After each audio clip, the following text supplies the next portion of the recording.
Good evening. At this time, I'm going to call to order our May 7th Baldwin County Planning and Zoning Commission meeting. And if you will, we'll stand at this time. We'll have a prayer and a pledge of allegiance.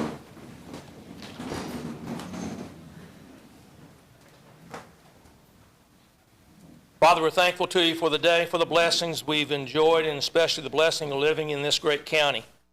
Thank you, Father, for this opportunity we have to meet. We pray that you'll grant us wisdom tonight as we conduct the business before us.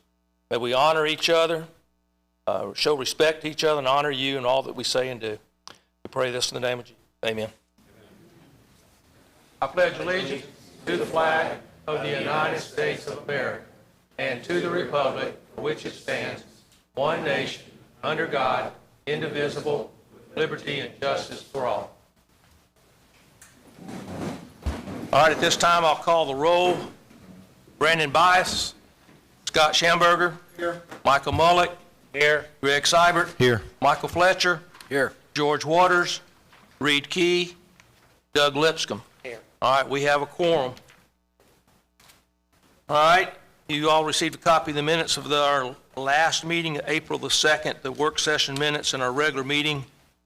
Unless there's comments, changes, I'll entertain a motion they be approved. So moved. All right. Seibert's made a motion to be approved. Do I have a second?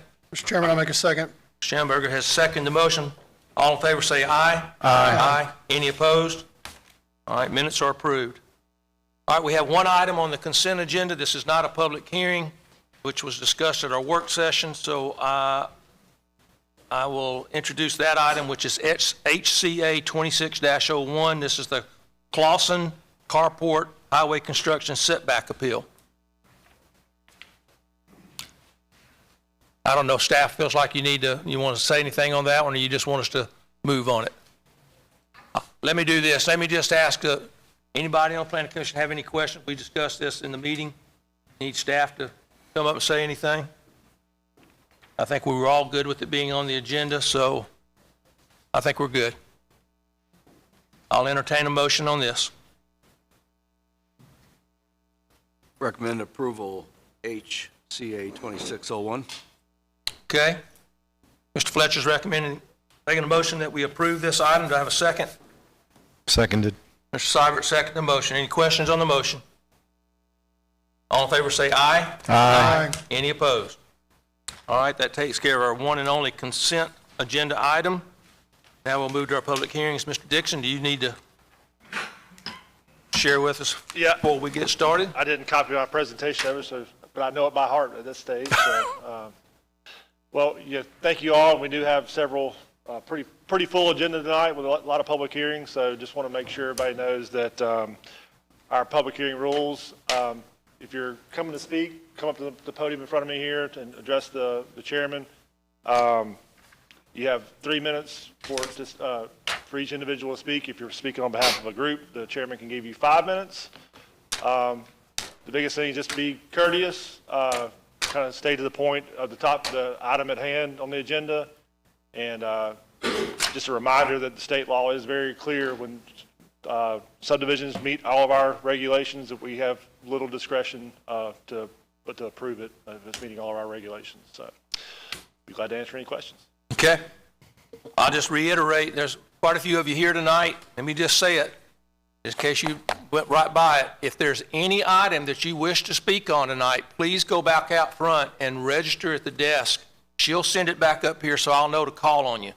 Some of our meetings here lately, we've gotten folks that didn't sign up, and it kind of throws a kink in things. So if you want to speak, even if you think you might, you're not sure, I would suggest you go back out and register to vote, register to speak, excuse me. And you will come to this podium, and please address your questions to me, and then I'll direct them. Don't turn and talk to the public. Talk to me, and we'll ask the folks to come up and speak that we need to get help from if we need to answer a question. All right, with that, then we'll go to our public hearing items. And our first item, I'm going to open the public hearing for case number PUD 26-01. This is the Oak Ridge RV Park Phase 2. Ms. Waters?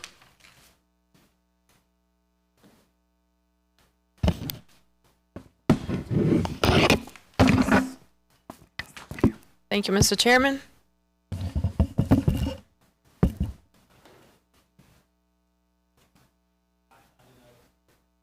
As you stated, this is case number PUD 2601, Oak Ridge RV Park Phase 2. The request in front of us today is for a site plan, a final site plan approval for Phase 2. The property is located in Planning District 5. It is unzoned. It is located on the east side of Highway 287, Raven Road, and north of Lewis Cooper Road, north of Bay Minette.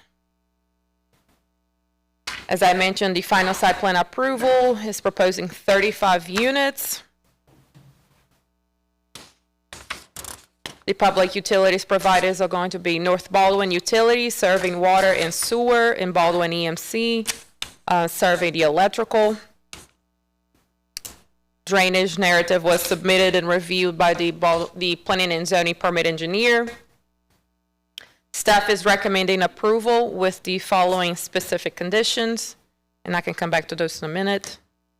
Here's your locator map. Lewis Cooper Road may require additional roadway improvements, and that is one of your specific conditions of approval. Here is your proposed site plan, where I've highlighted the existing Phase 1 contains 116 units, and the proposed Phase 2 contains 35 units. A updated traffic study was submitted for staff review, and it did not require any additional roadway improvements on the main road. Here is your landscaping buffer. I did include a condition of approval requiring that the applicant revise the landscaping plan submitted.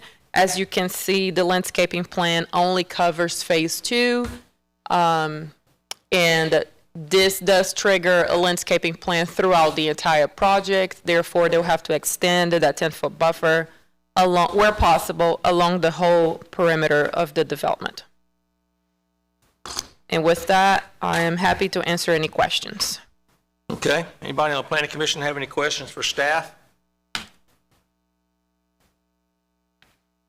And I wanted to say that I don't believe the citizen is here today, but we did receive emails of objecting the proposal due to nuisance. Okay. All right. No one else? Then the only one I had signed up was the engineer, Chris. Did you want to say anything? All right. Chris is here representing the applicant. Does anybody need to ask Chris a question? Bobby, do you know, is there gonna be any signage around Lewis Cooper Road, kind of, because that's gonna end up being another entrance? But Yes, that is the proposed secondary entrance. But what I'm saying is that that's not the main entrance, or are people gonna be coming in on the back side of the development with the main entrance is on the other side? Are they Right. gonna be directed to go, so everybody's going in the same place, or?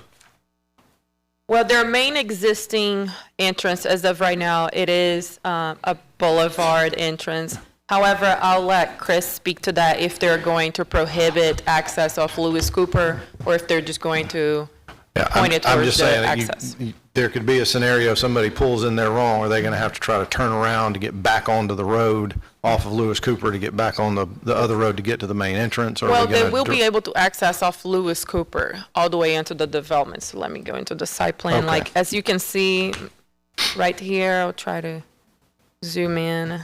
Okay, I got you. I see it. Lewis Cooper comes down, it will be improved all the way where it connects to Phase 2. So Chris, they will be able to come in either way? Yes, sir, that's Okay, that's, all right, I got it. There's a cul-de-sac there. If you get turned around, you can use that cul-de-sac and go either way on your. All right, I didn't see the cul-de-sac, so, all right, thank you. Yes, sir. All right, since Chris has made it up here, now's your chance. Anybody else got any questions for Chris? Thank you, sir. Yes, sir, thank you. Chris, real quick, can you point me to the dumpster, where your dumpsters are located here? So we have one right there behind the clubhouse. Right there where it says 24, there's a new dumpster for this phase behind the clubhouse.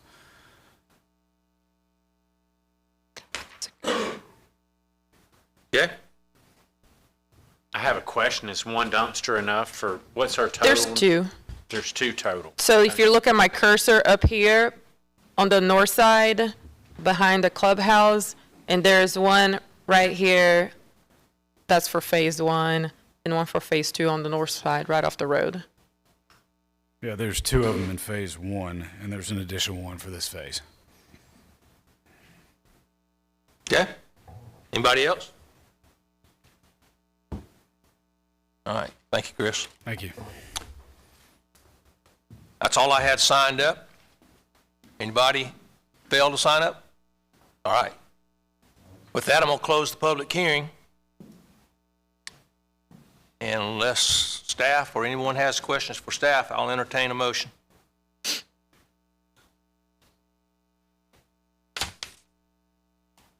Mr. Chairman, I make a motion for approval, case number PUD 26-01, subject to staff condition. Okay? Mr. Schamberger's made the motion to approve. Do I have a second? I'll second it. Michael Mullick seconded the motion. Did anybody have any questions on the motion? All in favor say aye. Aye. Any opposed? Okay, motion carries. All right, now we'll open the public hearing for case number PUD 26-02 and SV 26-04. This is the Stanley Storage subdivision and a variance attached to it. So, Waters, you have this one also? Yes, sir.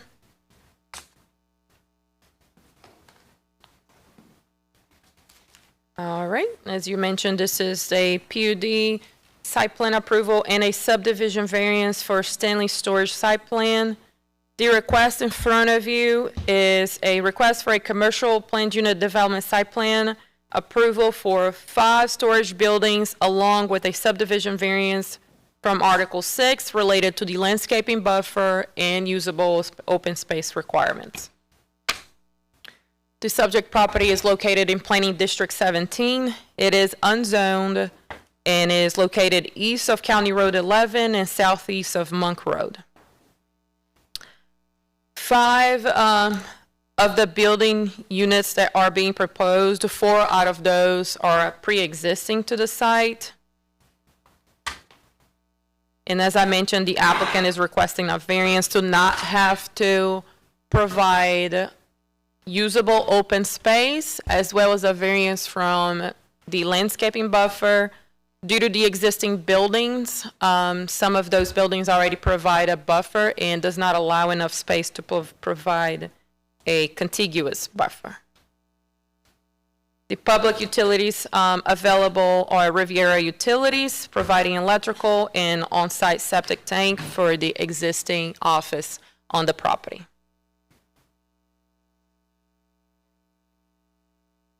I'm not going to read through it, but here's your criteria for the responses from the applicant regarding the variance.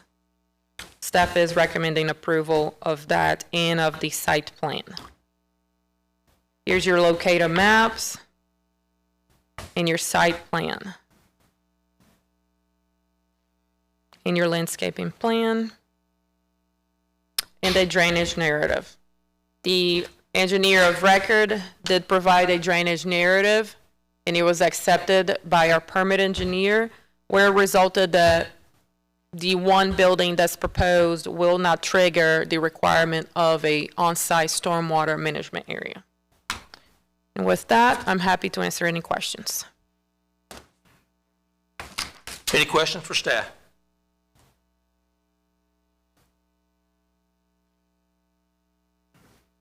Okay. I believe I only have one signed up on this item. That's the Representative Tim Lawley. Do you need to come up and speak? I'm here. If y'all have any questions, I'll come up. Okay. Anybody have any questions?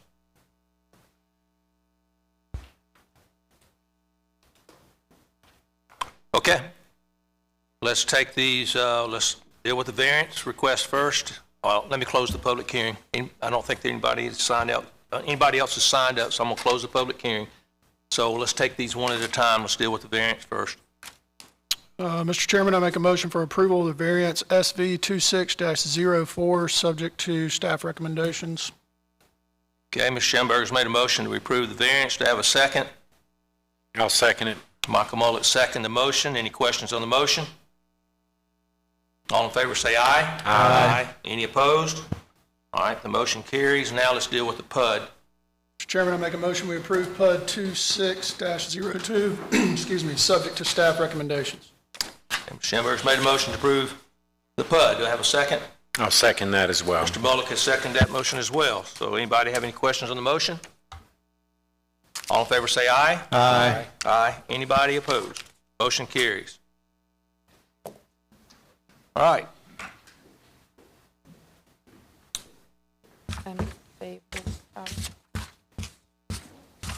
We'll open the public hearing now for case number SC 26-09. This is the Bella Casa subdivision. I have failed to ask this on others, but usually I get the same answer. Does anybody need to declare prior communication on this? I'm surprised I didn't get my hand slapped on that one, but all right. We'll open the public hearing, and Ms. Mosley. Hi, this is for case number SC 2609, Bella Casa subdivision. The request is for a preliminary and final plat approval for a 5-lot subdivision. It's located in Planning District 2. It is unzoned. Its location is north of the Interstate Highway 65 and west of Rabun Road.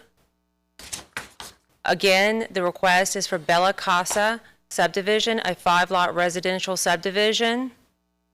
Total acreage is 25.61 acres, and the smallest lot will be 3 acres. Utilities will be North Baldwin for water, septic, and then Southern Pines for electric. Drainage narrative was prepared and stamped by Michael Smith, Alco Engineering, and it was accepted by the Baldwin County Permanent Engineer. There's our location. Aerial map.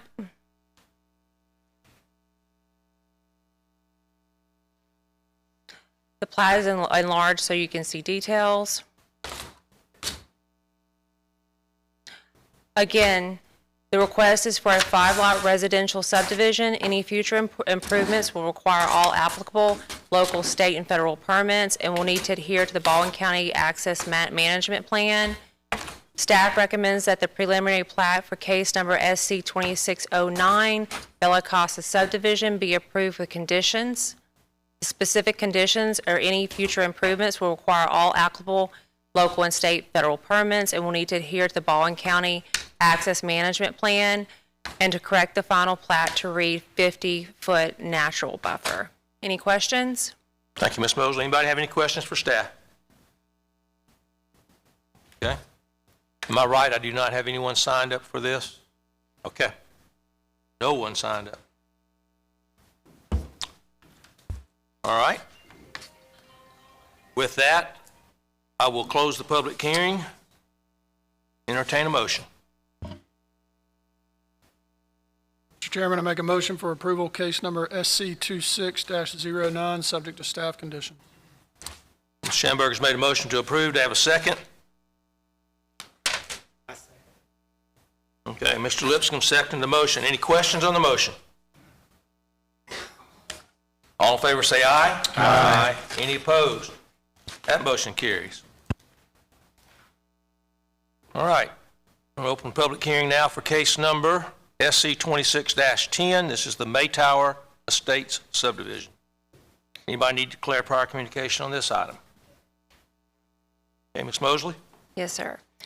This is for SC 2610 Maytower Estates subdivision. It's a preliminary and final plat approval for an 8-lot subdivision. It's located in Planning District 2. It is unzoned. Its location is north of Interstate Highway 65 and west of Rabun Road. Again, the request is for the Maytower Estates subdivision, 8-lot residential subdivision. The total acreage is 27.33 acres, and the smallest lot will be 3.01 acres. Utilities will be North Baldwin Utilities, the septic, and also Southern Pine Electric. Drainage narrative was prepared and stamped by Michael Smith, Alco Engineering, and accepted by the Baldwin County Permit Engineer. Here's our locator map. Aerial. Preliminary plat. Enlarged for detail. Again, the request is for an 8-lot residential subdivision. Any future improvements will require all applicable local, state, and federal permits and will need to adhere to the Baldwin County Access Management Plan. Staff recommends that the preliminary plat for case number SC 2610 Maytower Estate subdivision be approved with conditions subject to compliance with the Baldwin County subdivision regulations. Specific conditions, there's any future improvements will require all applicable local, state, and federal permits and will need to adhere to the Baldwin County Access Management Plan. Any questions? Okay, any questions for staff?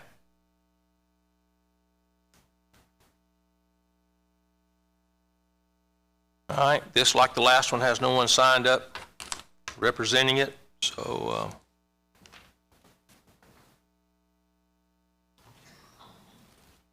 Jay, any further comments on that easement? We want to leave it alone or just let it stand as a prescriptive and just, Yeah, I mean, it's an existing prescriptive easement. The Highway Department maintains that road that accesses the property to the south. Yeah, I think we can just leave it as it is. Okay. Just something. I'm fine with it if y'all are. Yeah. This is, now's the time to do it if you wanted to do something, obviously. Okay, Yeah, it accesses just one home, so it's not like it accesses much property. all right. I'm going to close the public hearing and entertain a motion on this item. I make a motion that we approve case number SC 26-10, subject to staff conditions. Okay, Mr. Mullis made a motion to approve. Do I have a second? Seconded. Mr. Seibert seconded the motion. Any questions on the motion? All in favor say aye. Aye. Any opposed? Motion carries. All right. We'll open the public hearing now for case SC 26-13, the Cheval Farm subdivision. Does anybody need to declare prior communication on this item? Ms. Waters? Thank you, Mr. Chairman. This application was prepared by Mary Booth, but I will be presenting for her tonight. As you mentioned, this is case number SC 2613, Cheval Farms. The request for you today in front of you is a 9-lot residential subdivision. The subject property is located in Planning District 18. It is unzoned and located on the east side of County Road 48, south of County Road, west of County Road 65 in the Robertsdale area. The total acreage of the property is about 27 acres, and there are proposed 9 lots. The utilities proposed are wells. The city of Robertsdale is providing power and on-site septic tanks. Here is your vicinity map, your aerial, and your overall preliminary plat with enlarged details. And here is a site plan reflecting the proposed driveway spacing. Staff is recommending approval with the following conditions.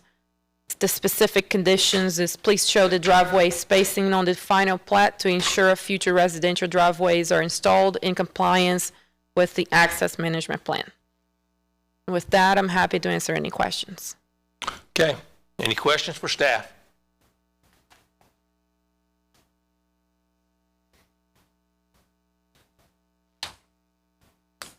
Okay. I have 3 folks signed up, all in support. So it's up to you if you want to speak. I'll start with Leif Dunn.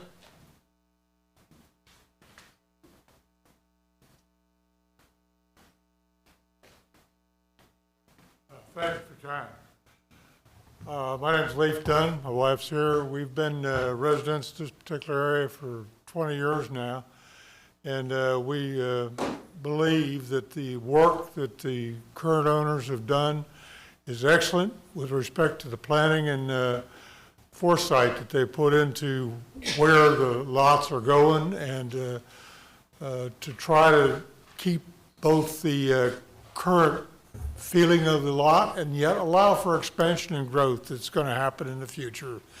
So I believe if you could approve this plan as it currently is with certain growth provisions, then we'd be excellent and would be very happy to answer any questions you might have. Okay.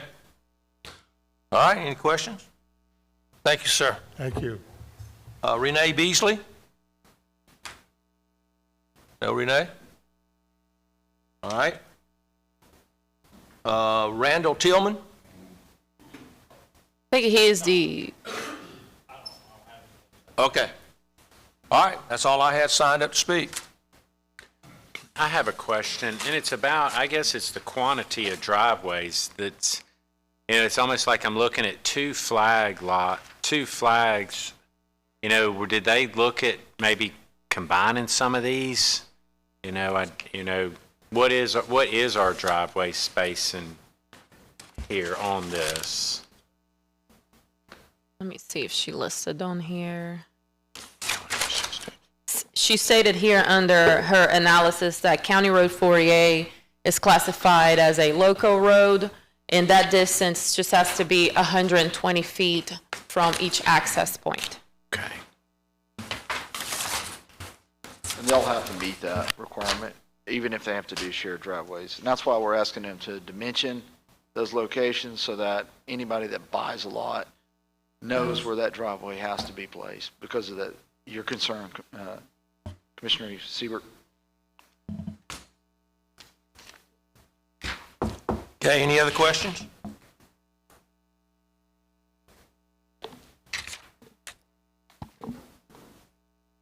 All right, I had no one else signed up. I'm going to close the public hearing. Entertain a motion. Mr. Chairman, I make a motion to approve case number SC 26-13, subject to staff recommendation. Okay, Ms. Schamberger's made a motion that we approve. Do I have a second? Seconded. Mr. Seibert, second the motion. Any questions on the motion? All in favor say aye. Aye. Any opposed? That motion carries.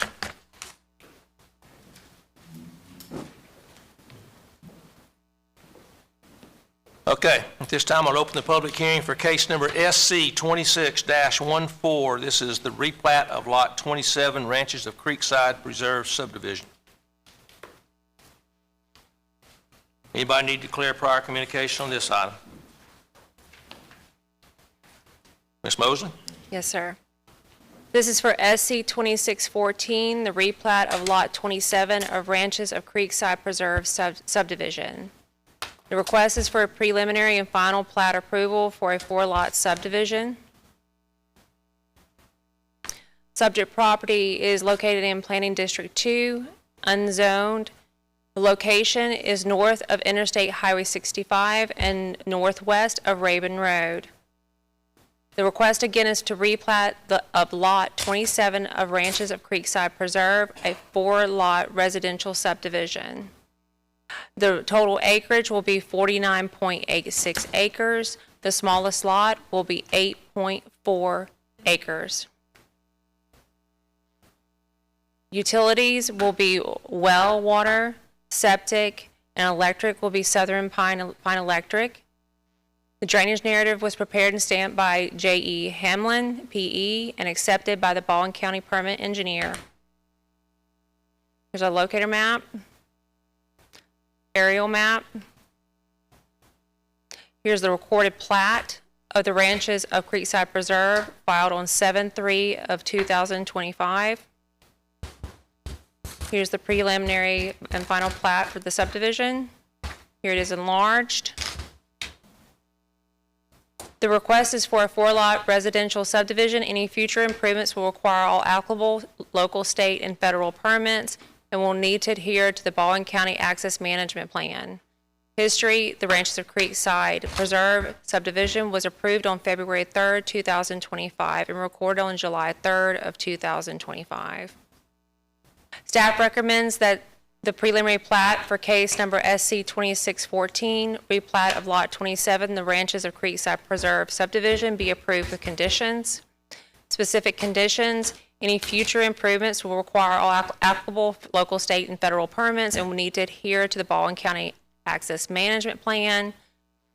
Final plat corrections: plat needs to be in black and white for better recording quality. Correct the setback line on Lot 27A, and correct wording in the site data to read natural wetland buffer. Any questions? Okay, any questions for staff?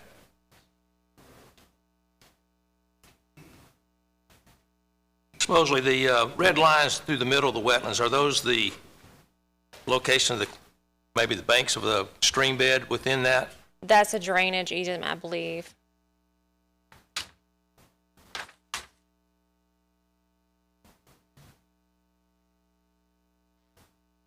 It's a drainage easement? Yes, sir. Okay. All right, any other questions for staff?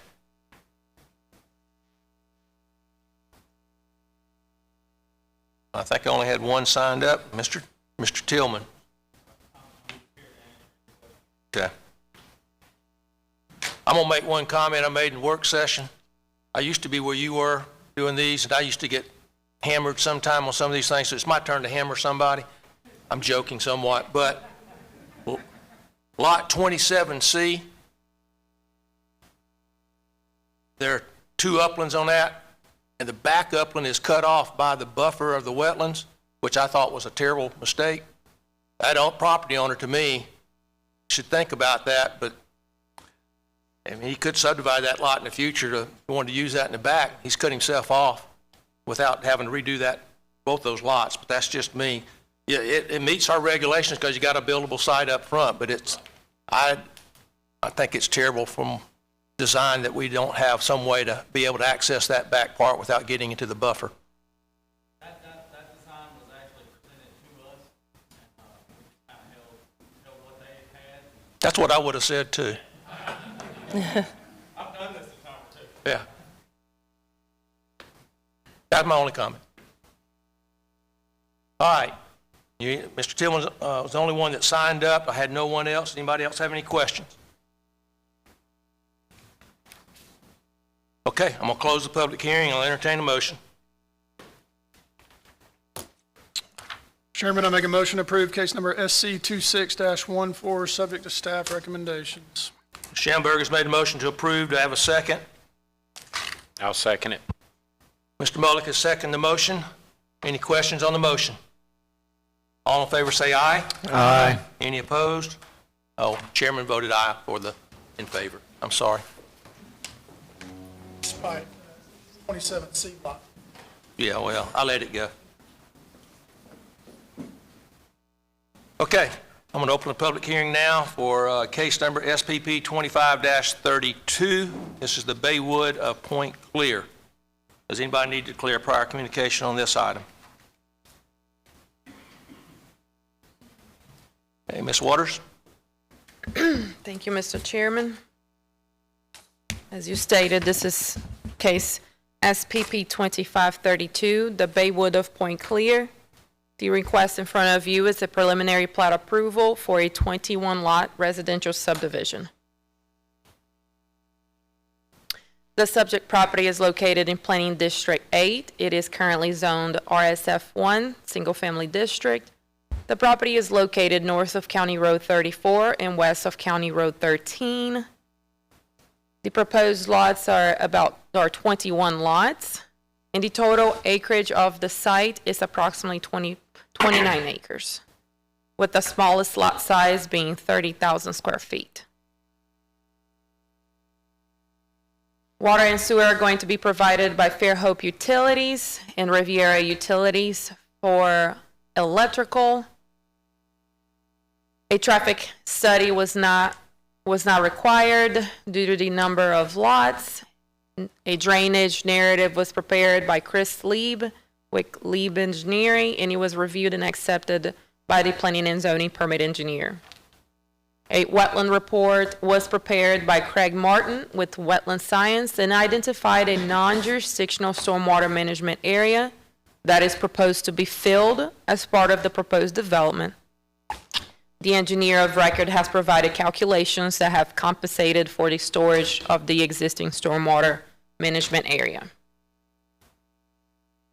The request in front of you is preliminary plat approval for 21 lots in Planning District 8, zoned RSF1.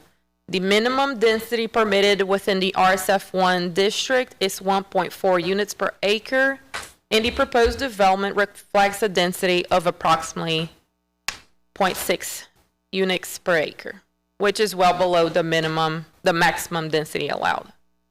The proposed subdivision will consist of lots that are 120 feet in width in a minimum lot area of 30,000 square feet, and the applicant has applied for a rezoning request for the parcel located immediately west of the subject property, proposing the same RSF1 zoning. And the approval of this request would negate the local provision of Planning District 8 to provide a 20-foot landscaping buffer that would otherwise be required due to the existing BCZ zoning district.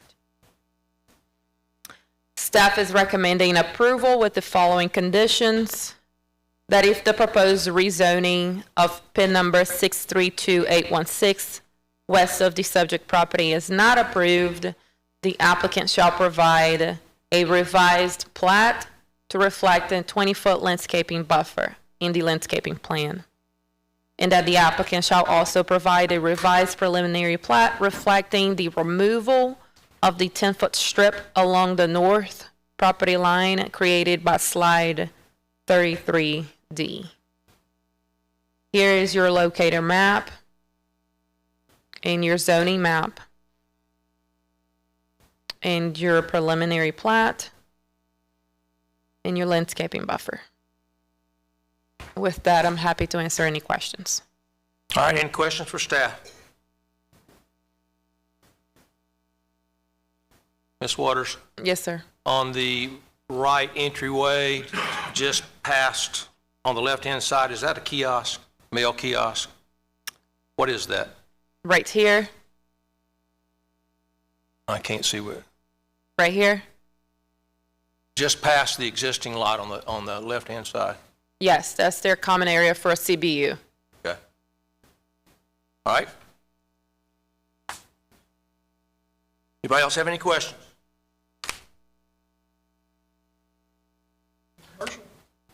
Is a commercial, Mark, is a commercial turnout permit not require the traffic study also? Is that No. still lot driven? They don't have to do that, right? No, it's only triggered by 50 or more lots. Okay.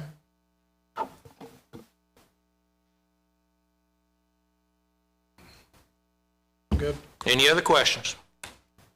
Can you explain that number 2 and the specific conditions in regards to that 10-foot strip along the north property line? Yes.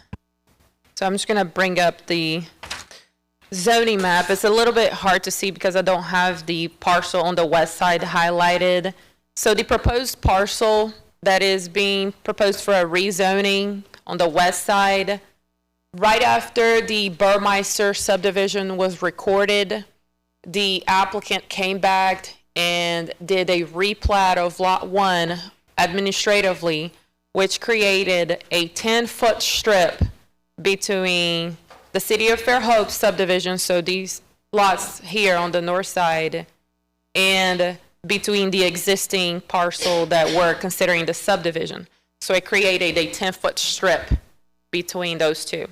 And just recently, he has vacated that 10-foot strip to go back to just a 2-lot subdivision, north and south, without the 10-foot strip.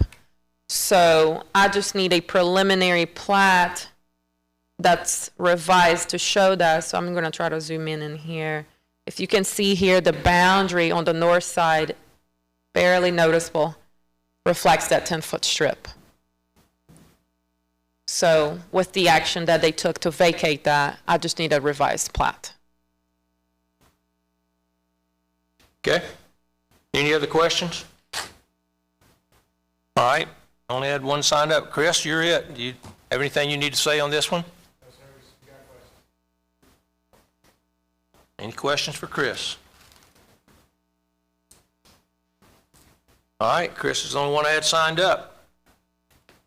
There are a lot of you here tonight. I guess we'll get to it in a moment. I'm not sure which one it is, but, all right. I'm going to close the public hearing on this item. I'll entertain a motion. Mr. Chairman, I make a motion to approve case number SPP 25-32, subject to staff recommendation. Okay, Ms. Schamberg's made a motion to approve. Do I have a second? Mr. Lipscomb, second the motion. Any questions on the motion? All in favor say aye. Aye. Any opposed? Motion carries. Okay. I'm going to open the public hearing now for case number SPP 26-01, the orchard at Horseneck. Anybody need to declare prior communication on this item? All right, Ms. Mosley. Give me 1 second. Oh, you did? Thank you.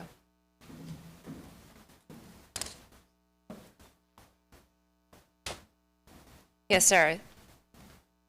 This is for SPP 2601, the orchard at Horseneck. The request is for preliminary plat approval for a 3-lot residential subdivision. The subject property is located in Planning District 5. It is unzoned. Its location is southeast of US Highway 98 and northeast of County Road 112 off of Horseneck Road. The request is for preliminary plat approval for a 3-lot residential subdivision. The total acreage is 10.05 acres, and the smallest lot will be 1.33 acres. The utilities will be septic, North Baldwin Utilities for water, and Alabama Power for electric. The drainage narrative was prepared and stamped by Schumer Consulting LLC, David Schumer, P.E., and it was reviewed and accepted by the Planning and Zoning Permit Engineer. There were public comments were received for the SPP 2601. Here's your location map, your aerial. This is the recorded plat of Horseneck Creek Plantation subdivision that was recorded on 9/19/2016. Here's the preliminary plat of orchard at Horseneck 3-lot residential subdivision. Here's an enlarged plat.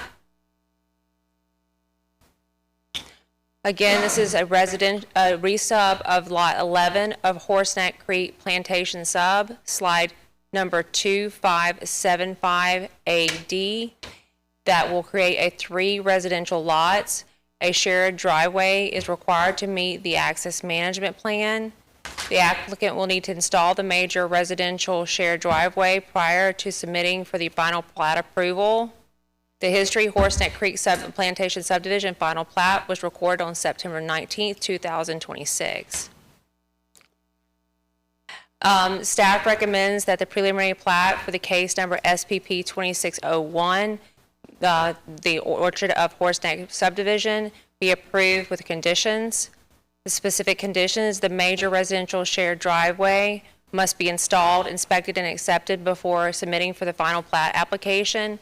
The final plat must show the location of the major residential shared driveway and must meet the access management plan specifications. Any questions? Okay, any questions for staff?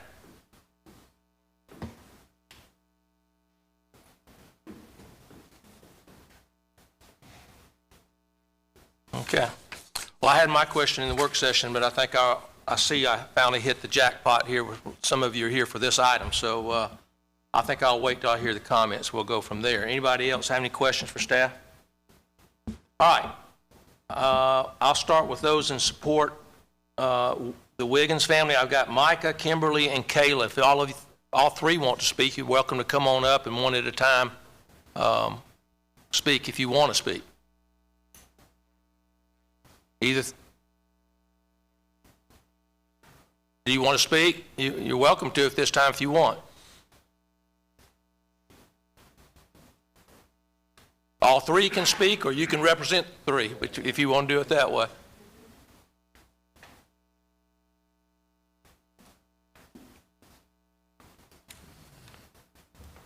How you doing? Good evening. Is it my time to ask a question if I want to? I'm sorry? Can I ask a question to you? Sure. Question. So with us having the family plot that we have, when we first bought the lot, I think the rules hadn't been changed yet about family exemptions or whatever.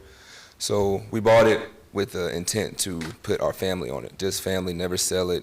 If I was with the driveway, we didn't really care where it went because we're going to be there for the rest of our lives, hopefully. So with that, we went into it with that intention. But from what I understood after that, I think it maybe in 2025, they changed it to you can't do any exemptions if you're already in the subdivision.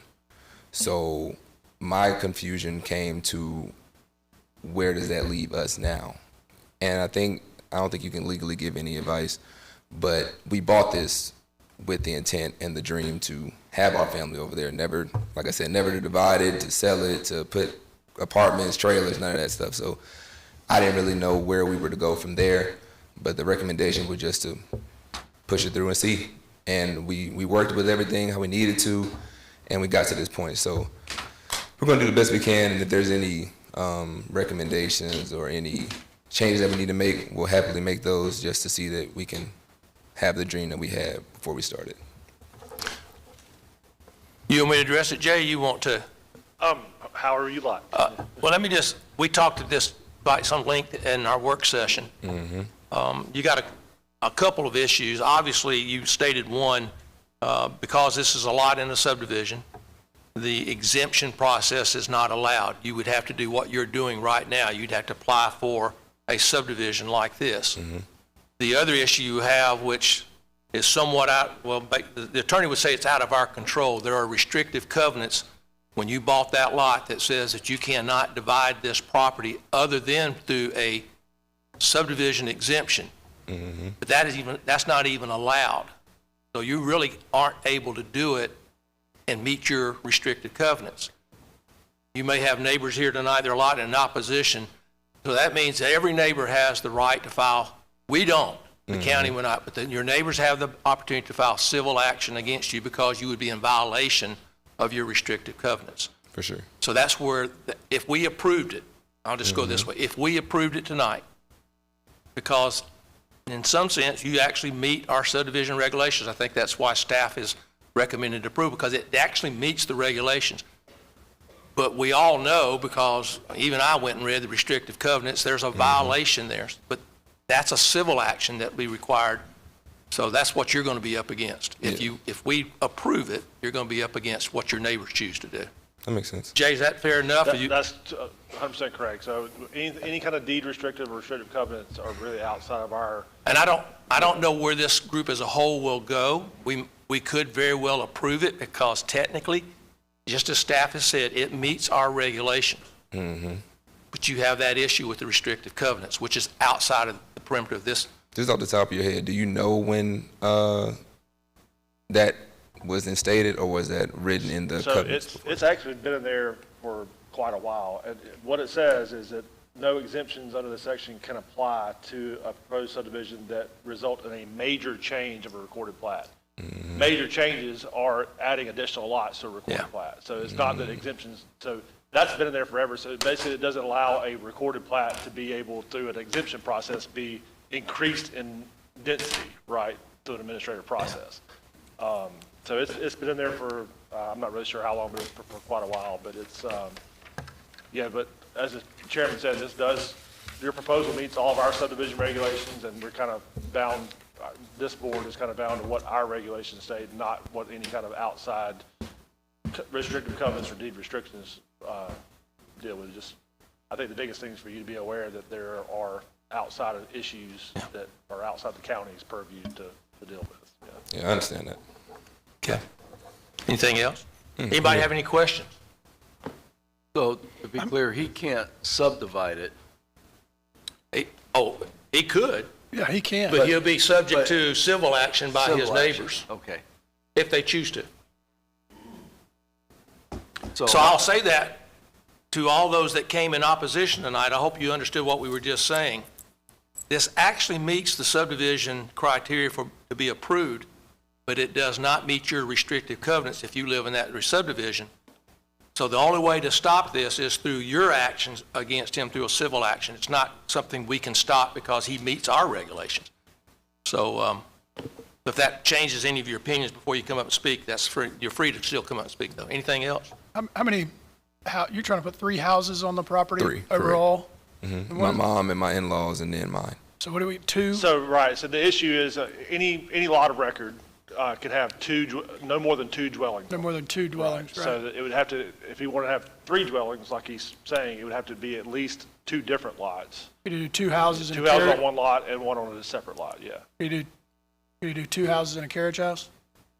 2 dwelling units. It 2 doesn't matter, dwelling. Yeah, 2 dwellings, yeah. It's a primary dwelling and a secondary dwelling is what all of those allowed. Yeah.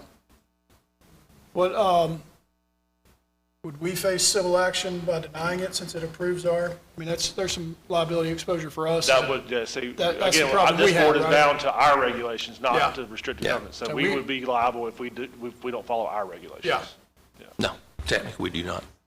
Okay. Thank you. Sorry for the That's position the- you're in, but That's the No, struggle I I'm in. yeah, it's a tough spot. Yeah. All right, thank you, sir. Thank you.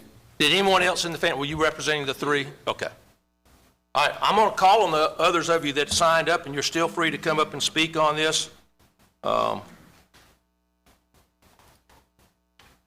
me get back to it. All right. John Stewart. Do you want to speak? Okay.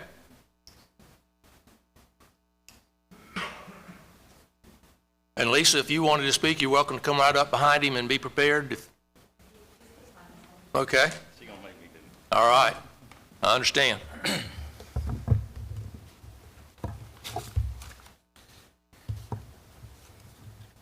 I'll try not to take up too much time, but 3 minutes. 3 minutes. I want to say that, or begin by saying that I'm not against any reasonable use of this land. If the owner wants to build the 3 houses that they're talking about, I'm not opposed to that.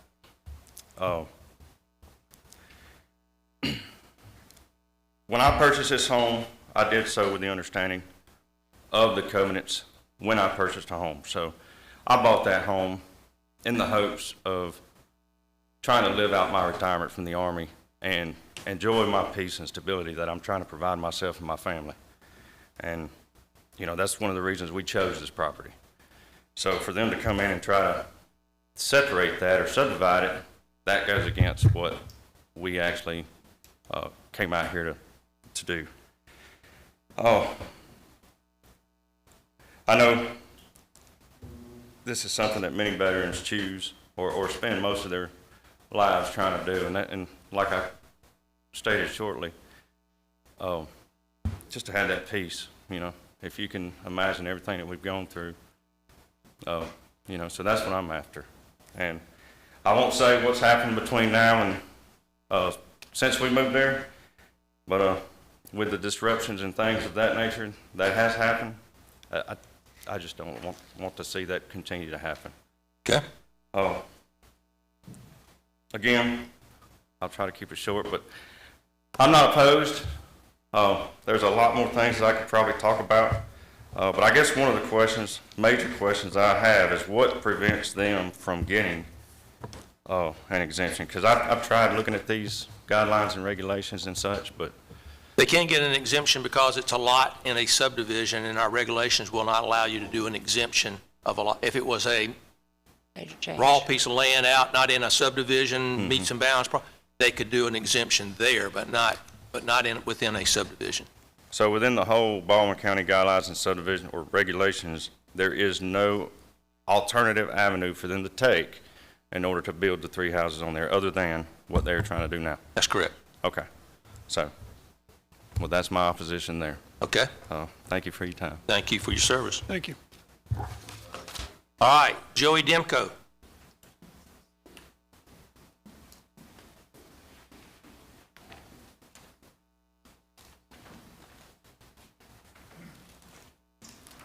Thank you for allowing me to speak.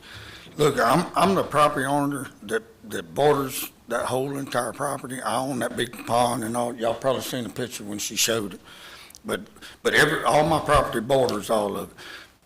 I've been out there for years, me and my wife, and all these country folks out there, nobody wants a subdivision. I hope and pray that never happens.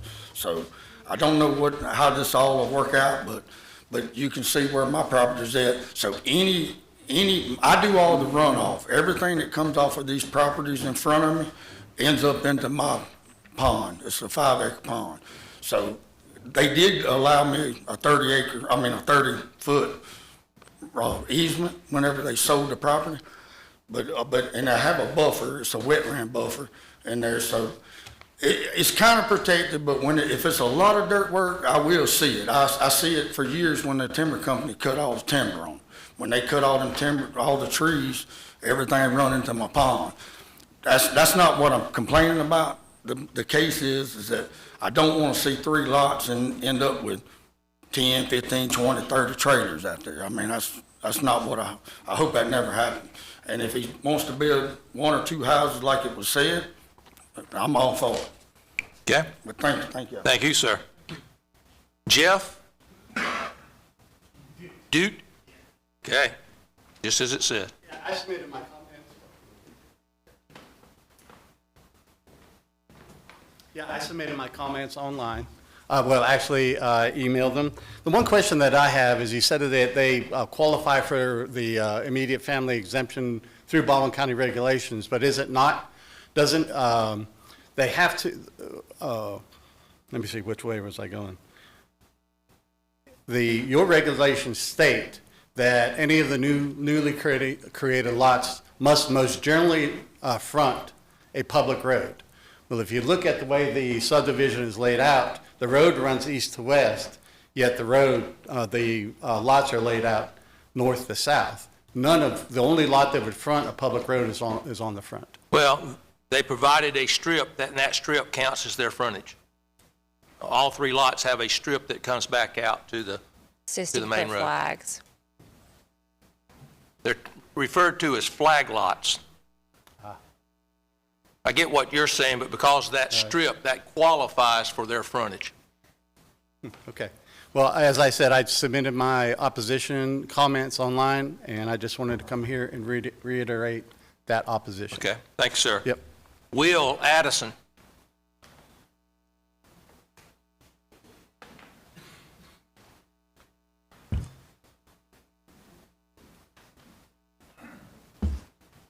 And Lisa, if you wanted to speak after him, you're welcome to just come right on up behind him. Good afternoon.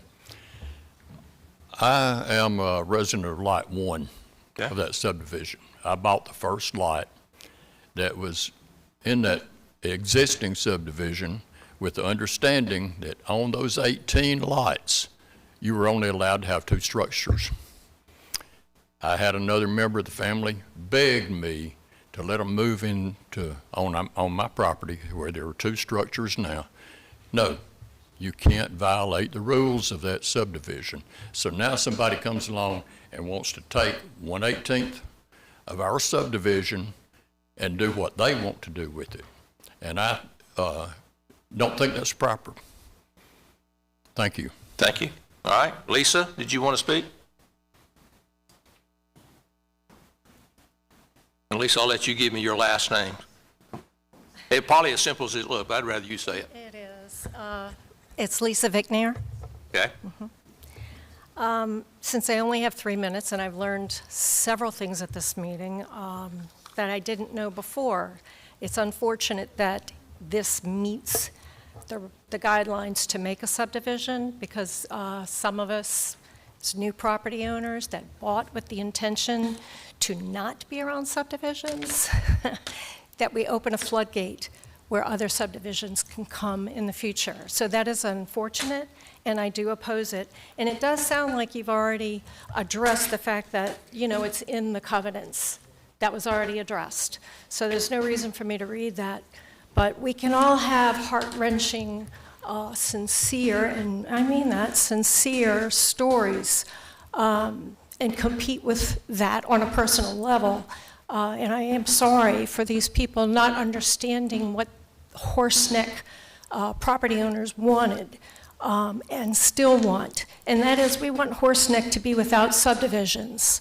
If we say yes to one, that's just going to be a floodgate. So I hope that you do find that some of these moves with the little strip of land coming to the road comes down to just basic right and wrong. You know, the right thing needs to happen. It is obvious just from sitting in this meeting, there are plenty places to go and open up a subdivision. And I understand this might be a little different because it was originally supposed to be for family.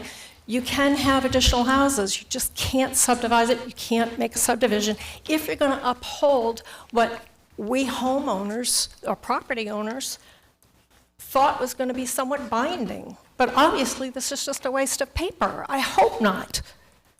So I'm asking you to please look and see if what was done to create this subdivision, was it right?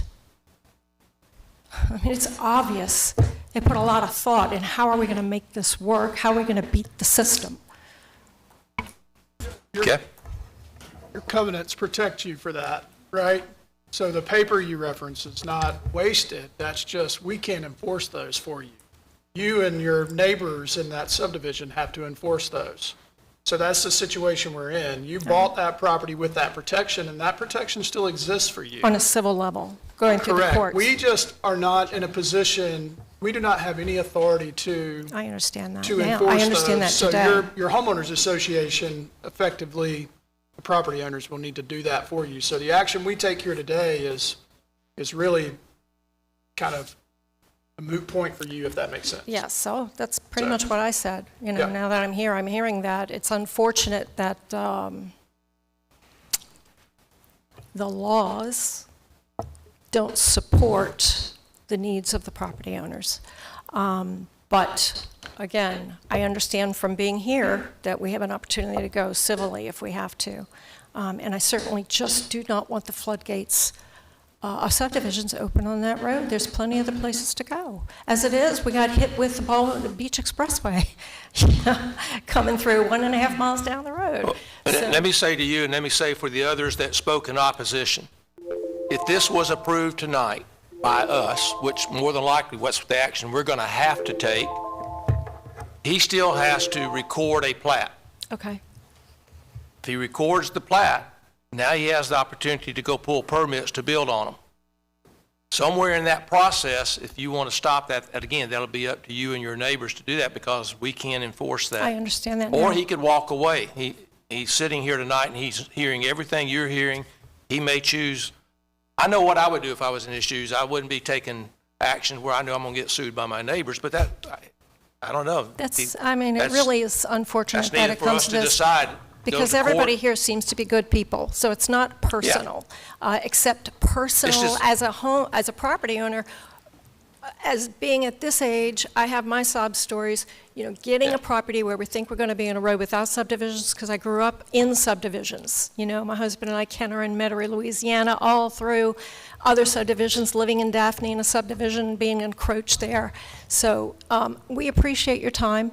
Okay. I did learn a lot. Thank you very much. Thank you. So folks, just know this is an odd situation for us. Okay?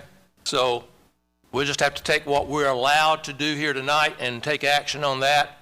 And unfortunately, it's going to be on you folks, what you do after this meeting, based on what the owner does. That's all I had signed up to speak.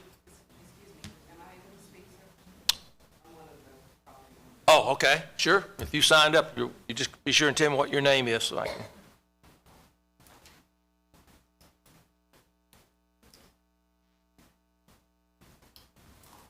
My name is Kim Wiggins. I'm related to both of the property owners. I understand the concerns that the neighbors have regarding what we're trying to do.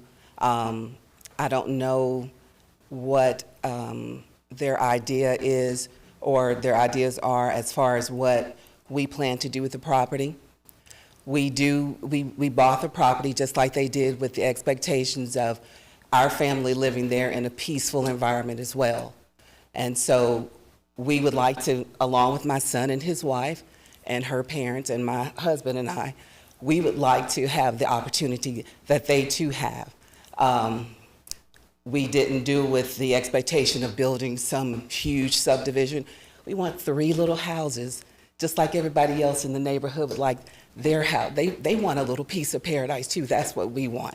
And I understand that there are covenants in place.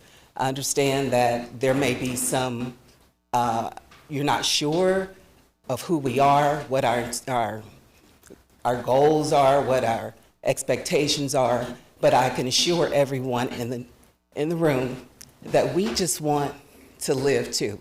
We don't have any expectations of putting 15 or 20 trailer. It's 6 of us, 3 couples, 6 of us, and we just want to live peacefully. We don't want a huge development. We don't want to put a lot of buildings on our property. 3 houses, that's what we want. And so I understand, like I said, I understand the apprehension. Perhaps they don't know us. We're just like everybody else. Well, I'm not hearing any of that from them. I think they want you to do the same that they do. They can't have 3 houses on their lots either. You're asking for something that they're not allowed to do either. So that's why those restrictive covenants are there, established for the whole development, some guidelines to go by. They're just asking that you go by the same guidelines they do. That's what I'm hearing. It's really an unfortunate situation for you guys. They all could do the same thing you're doing here. They could come to us and ask for a subdivision for 3 lots, just like you have. Most every lot probably would qualify, but your restrictive covenants are what's preventing that. So that's a document outside of us that you're going to have to deal with legally, and it's not something that we can help you with in that regard. And I understand that. So my question is, if that's the case, if we're only allowed to have two houses per lot, what is the purpose of requesting subdivision if you're only allowed to have 2? I mean, if you're only allowed to have 2 houses, what's the purpose of this whole process? I don't understand that. It allows you to get 3 lots if you didn't have a restrictive covenant. So, if you didn't have those restrictive covenants in place that forbids you from having 3, you could come here and ask for these 3 lots, we'd approve it, and you could go get your 3 lots. It's that one document that whoever bought the lot, that binded you to that document that says you won't do more than 2. So 2 structures. Right. So are those residential structures, or are those also commercial, or? I'll let Mr. Dixon refer to that for you. 2 dwellings. 2 dwellings, so 2 homes, 2 livable structures, yeah. So 2 livable structures, so you could have as many other You could types have of structures, sheds and other sheds things, and right, garages and things of that nature? A dwelling has to have a bedroom, a bathroom, and a kitchen. If it has those 3 elements, it's a dwelling, and that you can only have two structures that have those 3 criteria. Okay. Well, I appreciate your time. Thank you. Thank you. All right. I think with that, we've covered all signed up, so I will close the public hearing. Anybody have any questions? Mosley, you have anything to add? Now's the time. Anybody? No, sir. If the applicant wanted to withdraw their request, can they do that now? I mean, the commission would have to approve it, but I would just kind of reiterate what we talked about in the work session, is that I fully understand where everybody's coming from on this, but just please understand where our role in this process is, and our role is to enforce the Baldwin County subdivision regulations. So all the things that have been discussed outside of this really is not in the purview of this board. So, it does meet our regulations, and I think we would just need to keep our focus on how it does or does not. Okay, I think we could move forward with our decision. It will be up to the property owner if he chooses to move forward with what he's heard tonight. He could just drop this if he wanted You to. can get approval, but Yeah. there's been no real violation until a plat's recorded. There's no violation until the plat gets recorded. That's right. Yeah. Right? So if it gets approved tonight, and then they civilly work, whatever, and he just never records the plat, then there's nothing ever happens. So, but, I think, again, I would just encourage you guys to kind of stay focused on what is in our purview and what's not, and what. Covenant just trumps we're bound. Right. All right. Any other questions? All right, with that, I think I closed the public hearing. I'll entertain a motion. Mr. Chairman, I make a motion, we approve case SPP 26-01, the Orchard at Horse Neck subdivision, right, subject to staff conditions. All right, Mr. Cybers made a motion that it be approved. Do I have a second? Second. Mr. Schamberger second the motion. Any questions? All in favor say aye. Aye. Any opposed? Motion carries. All right, everybody good for continuing on? Okay, we'll go now to our next case and open the public hearing for case number SPP 26-05, the JWG Estates. Ms. Waters?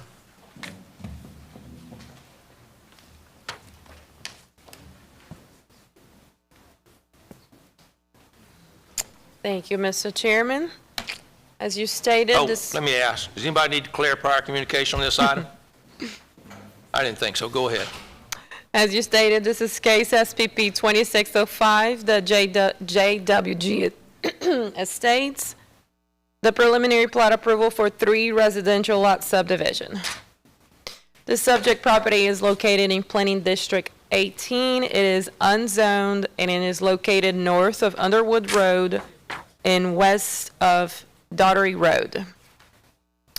As I mentioned, the request is for 3 residential lots. The total acreage of the property is about 2 acres.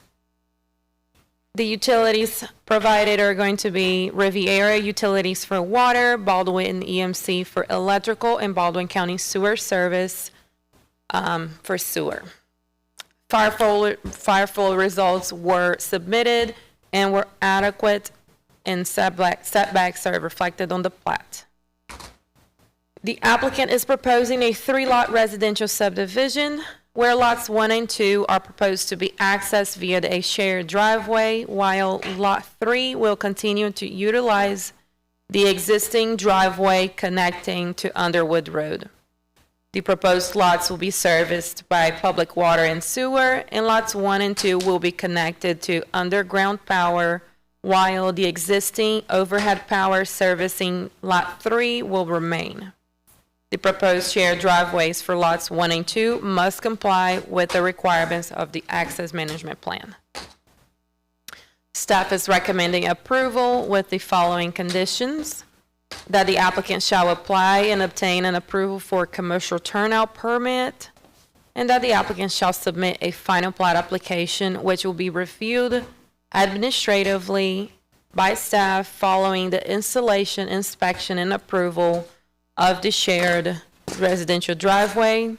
Once the final plat is approved, the applicant will have 90 days to circulate the plat for signatures and record it. Here is your locator map and your preliminary plat showing the proposed driveway. And with that, I'm happy to answer any questions. All right, any questions for staff?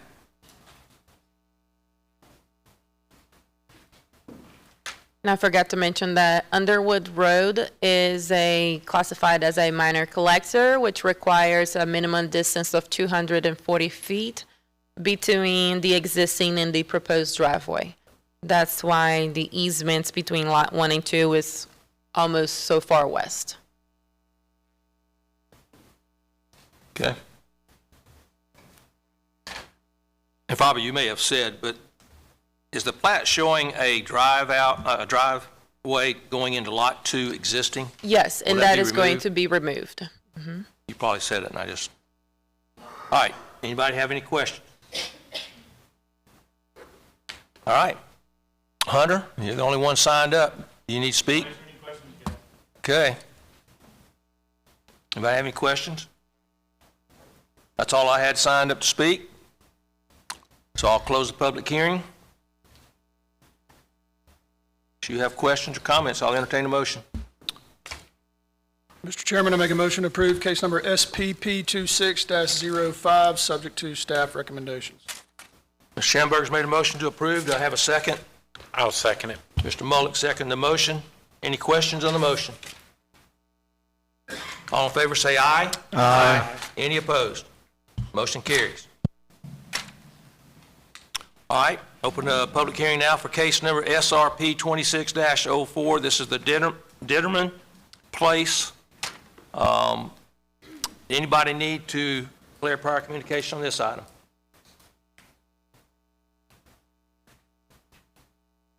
Ms. Wilson.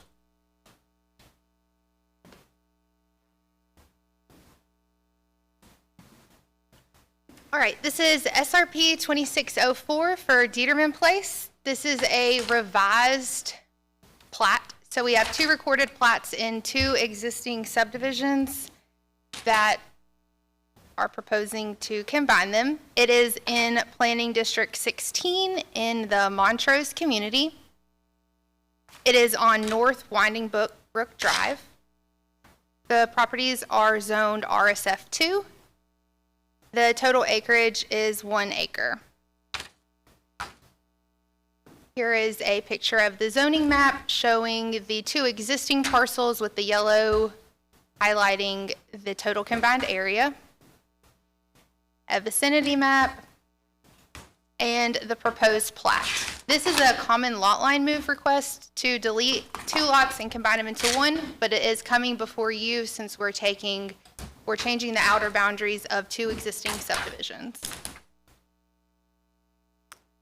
Here is a detailed view. There are wetlands on the property that were previously platted. If you choose to approve, one of our specific conditions is to reflect a 5-foot buffer around the non-jurisdictional area. And with that, I'll answer any questions. Okay, I don't know that I asked this, but anybody need to declare prior communication on this item? Thank you. All right. Anybody have any questions? Okay. Do we have anyone signed up for this item? Hasn't shown up on my... I believe the applicant's Seth, here. it just popped up. Do you want to speak? No, sir, if y'all have any questions, I'll be glad. All right. Seth Moore's here to representing the applicant. Does anybody have any questions for him? Okay. With that, I'm going to close the public hearing. Entertain a motion. Yes, sir. I'll make a motion that we approve case number SRP 26-04, subject to staff recommendation. Okay, Mr. Mullick's made the motion that we approve. Do I have a second? Second. Who was that down? All right, Mr. Fletcher, second the motion. Any questions on the motion? All in favor say aye. Aye. Any opposed? That motion carries. All right. We'll open the public hearing now for case number SRP 26-07 and SV 26-07. This is the replat of lots 1 and 8 of Lee and Estates. Does anybody need to declare prior communication on this item? Okay. Ms. Wilson? All right, Mr. Chairman, staff has received a request by the applicant to withdraw both the variance and the revised plat request. The applicant is here if you would like to ask them any questions on why they would like to withdraw it. At this time, you guys can make a motion. Since it's within 7 days of the meeting, you guys will need to approve the applicant's request to withdraw. If you choose to do that, the case will go away. They can resubmit if they would like at a later time. If you do not wish to honor the request to withdraw, I can proceed with presenting and y'all can take action. Okay.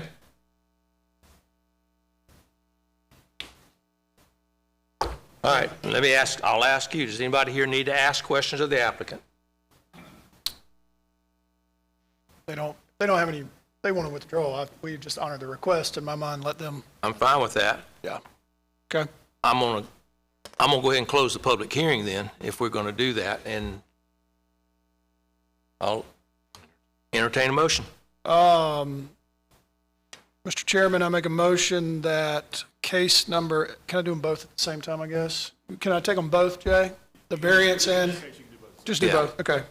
Let me start over. Mr. Chairman, I make a motion that case number SRP 26-07 and variance SV 26-07 be withdrawn from the agenda at the applicant's request. Okay. Is that good enough? Yeah, and in case there's any public question, that just means everything stays as is. If they come to us with a new request that requires another planning commission hearing, everything will proceed as it did, new signs, new public notices, if their request triggers a public hearing. Okay. Okay. Seconded. All right. Mr. Schenberg made the motion that we withdraw. Mr. Seibert seconded. Any questions on the motion? All in favor say aye. Aye. Any opposed? Motion carries.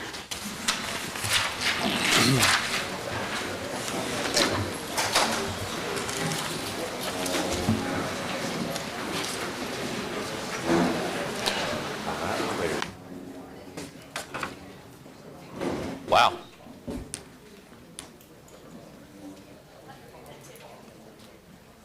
Okay. I'll let the room, we will, does anybody need a break? Or are we good to go on? Everybody good? All right.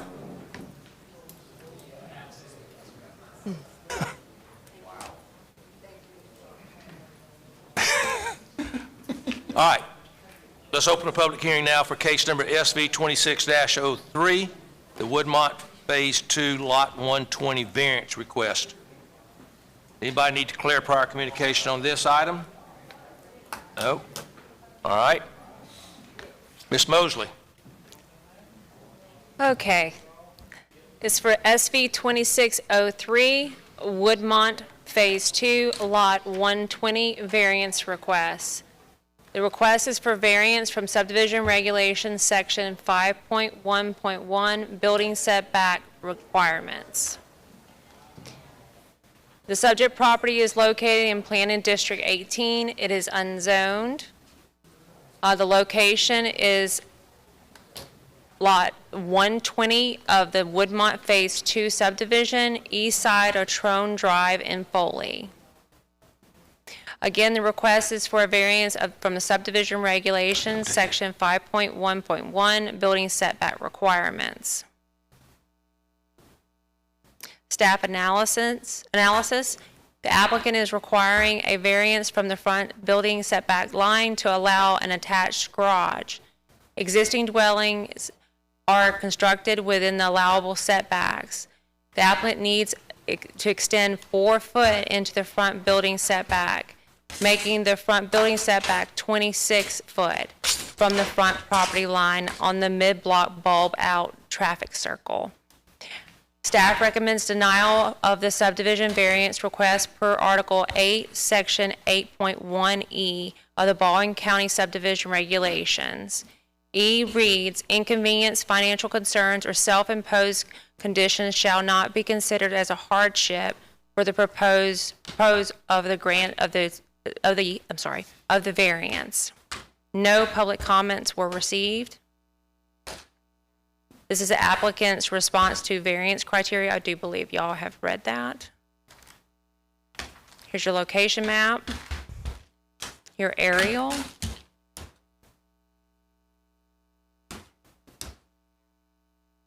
Here's your recorded plat. The recorded plat enlarged to show lot 120, and you can see it's on the bulb. Here's the variance request enlarged to show details. As you can see, it protrudes out on the northwest corner 4 inches. The variance request to allow the northwest corner of the proposed garage addition to extend into the required 30-foot building setback. Staff recommends that the subdivision variance request for case SV 2603 Woodmont Phase 2 Lot 120 be denied due to noncompliance with the Baldwin County Subdivision Regulations Section 5.1.1 building setback requirements. If it is the pleasure of the Planning Commission to choose to approve the requested subdivision variance, staff recommends the following conditions. 1, record a replat of lot 120 of the Woodmont Phase 2 referencing the encroachment. The proposed garage addition to extend into the required 30-foot front building setback generates a 4-foot encroachment. Memorialize that a single-family residential substructure was constructed within the allowable building setback on Lot 120 of the Woodmont Phase 2 subdivision as recorded with slide number 2393D. A variance is limited to the A4, that's what is mentioned in the encroachment area. Approval of the variance is subject to the town of Summerdale for approval of the same. Any questions? Can you confirm the depth of the garage is 24 feet, or is that 26? I can't really read it. 24. 24, okay. Any other questions for staff? So it's only going 4 feet over the red line? Yeah, Yes, sir. Okay. that's right. Okay. Any other questions? Okay. I have two signed up in support, Clay McCool or Timothy Strickland. Either one of you two can come up and speak, or both, if you want to. Well, I just want to try to explain it. All right. Yeah, please. Come to the mic. And first, I want to thank you. I had no idea when I moved to my house that I was in Summerdale. Because half the neighborhood, I think, is in Summerdale, and the other half of the street is just in the county. I mean, they even have different utilities and everything. I mean, Oh, wow. it's a crazy type thing. So when I started doing this without an HOA, I thought, well, this shouldn't be that hard. And when I contacted the company, they said, yeah, we'll look into all of it. We want to do it right. And I said, I'd rather pay extra and get it done right, because I want to make sure this is my end of life home. Sounds kind of negative, but you know, I retired here. I love cars, and I've got more cars than I need, but I kind of collect cars, and I want them to be protected. Also, with my house being set back from the road because of I think she called it a bulb. Yes, sir. I call it a continuing cul-de-sac. But anyway, it's got that weird thing in there. And the weird thing is what's the problem, is the fact that right where it curves, that's the 4-foot corner that's there. And if you look at the garage and what my plans are, you won't be able to tell that thing wasn't put on there from day one. It's going to be the same brick, the same structure on the roof, everything. I mean, I'm paying to have it done really, really nice. But that's what I want. That's what I want for my neighborhood. But it's that little stretch. And if you look at the houses next to me that don't have the bulb, their garages are actually going to be still further up toward the road than mine is. So I'm just, and the only other thing would be to offset it 4 foot to the side, which would not look good. It would require lots of extra structure stuff. And that's just all I'm asking. And I appreciate your time. Yeah, thank you, sir. I have a couple of questions. Okay, go ahead. Yes, sir. for you. Do I understand correctly that you do not have a HOA in this community, or you Correct. do? There is no HOA? No HOA. Is there any kind of architectural review covenants or anything like that that would stipulate there's nothing like that? Okay. Like I said, I didn't even know I was in Summerdale. Sure. Okay. Well, I guess, look, I sympathize with your request, candidly. I kind of see what you're trying to do, and I can appreciate you wanting to line this up architecturally to make this look, nice. It'll look better for the neighborhood. Sure.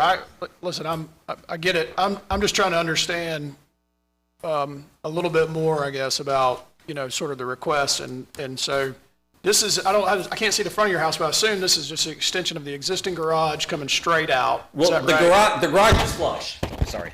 Right, So but- it's not an extended garage. So all I wanted to do is just make it from a 20 by 20 to a 20 by 40. Right. So, but you'll be able to double stack cars, right? Your car collector is what I'm hearing. Correct. So you're basically- And there's another thing, and this is for my wife and I, is we're going to build a step case on the very back that's like a full size instead of the pull down stairs. Yeah. So we can safely go up and do Into your storage attic. and stuff. Okay. All right. That's what the plan is. Would you build this if you don't get your variance? Are you still going to build it? I don't know at this point. Like I say, it's a dream of mine. Sure. And, you know, I've lived in Alabama all my life, and this is where I wanted to retire. And Fair enough.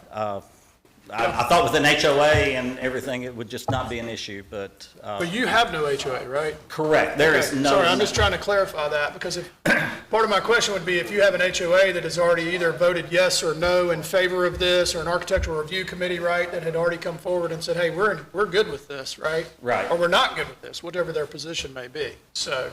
No, and like I say, the neighborhood is actually in two different areas. I mean, the street. Okay. Part of it's in Summerdale, part of it's in, I think, Baldwin County. Got it. So- All right, thank you, I All right, appreciate thank it. All right, Yep. Timothy Strickland, do you want to speak? Okay. All right, so I'm going to go to those in opposition. Hunter Kaiser?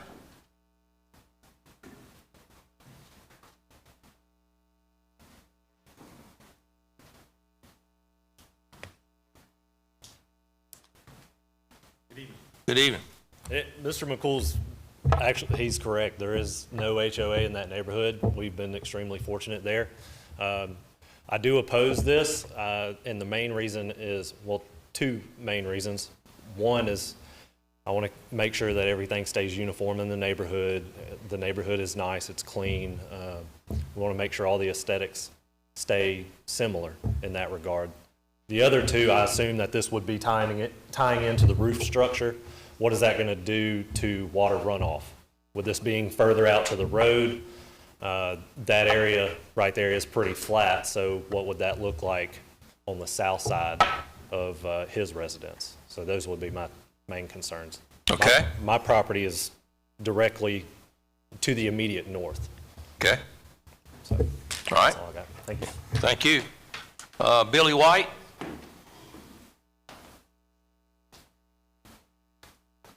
Good evening. Good evening. I was told to put opposition because y'all were in the denial mode. I'm actually on the same side as them. I am the builder. Okay. And there has been a lot of process with this, a lot of it because of what Mr. McCool was saying, with the part of it being county zoned and part of it being Summerdale zoned. As part of their specific conditions, I actually already do have approval through Summerdale from Lena Salter. She's actually the one who directed me to you guys for this variance. Our surveyor actually had to come out 3 separate times to actually get the correct curve of that setback line. It is exactly 3 foot 11 inches and 15/16 within the setback, only on that corner. As far as the look of it, I brought pictures, which I guess I can just hand these up there to y'all. This is the actual neighborhood, along with all of the structures that are built on the front of their garages there. I'll give you a second one and a third one. Initially, to respect the setback, we were going to do a 4-foot offset, but like Mr. Kaiser in opposition just said, part of the problem with doing that setback would be the water runoff, because we could not tie into the existing drainage that's on the house and have it go down into a French drain system. We had paid for a new architectural design which put it over the setback and requested this variance in order to do a standard gable tie-in, which will make it match the 3 houses to the south end with their gable front, along with Mr. Strickland's home, which is across the street, which the exact same gable front end extension on his house with a window above it. Mr. McCool is spending extra money to try to make this look like the rest of the homes within the neighborhood. The biggest concern for him and his wife is the car collection. Right now, they just sit out in the driveway, and he takes turns pulling them in and out so they're not just all getting sun-baked. I know y'all probably don't know me, but as a builder, I don't halfway do anything. Everything we do, we try to do it with excellence, and we take pride in what we do. The whole purpose of this variance is if that bulb was 4 feet further down, this would not be an issue. And initially it wasn't. The first submitted plans we had did have that garage bumped over 4 feet outside of the natural direction of the home, and I think that the neighborhood would have a bigger problem if we did that, because it would look extremely out of place. The roof structure could no longer be a gable. It would have to be a hip roof, and it would look like no other garage addition on that entire street. Doing it this way, it will be a longer garage, but it will look like most of the other houses that are in there, just extended a little further out, and allow us to use the same water drainage, gutter, French drain system that currently exists on the property without having to do any land disturbance around it. That's all I got. Okay, thank you, sir. Anybody have any questions? Thank you. Hey, real quick, sorry, Yes, sir. uh, You're fine. public school. This elevation is with the variance. Yes, sir, correct. Okay, all right. Everything you showing me here is with the variance other than the front Except for showing except for the front 4 foot. sheet that showed us originally respecting the setback. Yep. But that creates way more problem for not only the home, but also the neighborhood doing it that way because of the roof having to be a hip instead of a gable. Got it, okay. Yes, sir. Is your son Dale? Okay. Last name. Cousin, it's cousin. All right, I have one more signed up. McNadal? I may not have said that right. It says, all I have is a last name, so. Come on up and give us your whole name if you don't mind.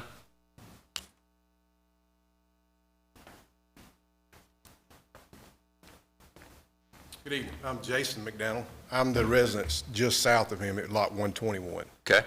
So when I walk out my front door, I'm gonna see 26 foot of garage. The water runoff, like Mr. Hunter said, where's it gonna go? There's not much drainage there already, I know this, because my house was the 13th house built in that subdivision. I strongly oppose it. I'm sorry for my neighbor. I like cars too, store them somewhere else. Thank you for your time. Okay. All right, that's all I had signed up to speak on this item. So I will close the public hearing. And now's the time. If anybody's got any questions for staff or any comments? I mean, you know, I'll jump on this first. You know, I guess my thoughts are, regardless of the intended use, you know, this addition, to me, it seems like it's going to take place whether the variance is granted or not. So I sort of sympathize with the homeowner in desiring to do this in a manner that is more architectural pleasing, and certainly, you know, feels better in my mind and my personal view with the subdivision rather than having this offset of 4 feet. So, you know, with that, I could be in favor of granting the variance to the applicant. Okay. Any other comments? And or questions?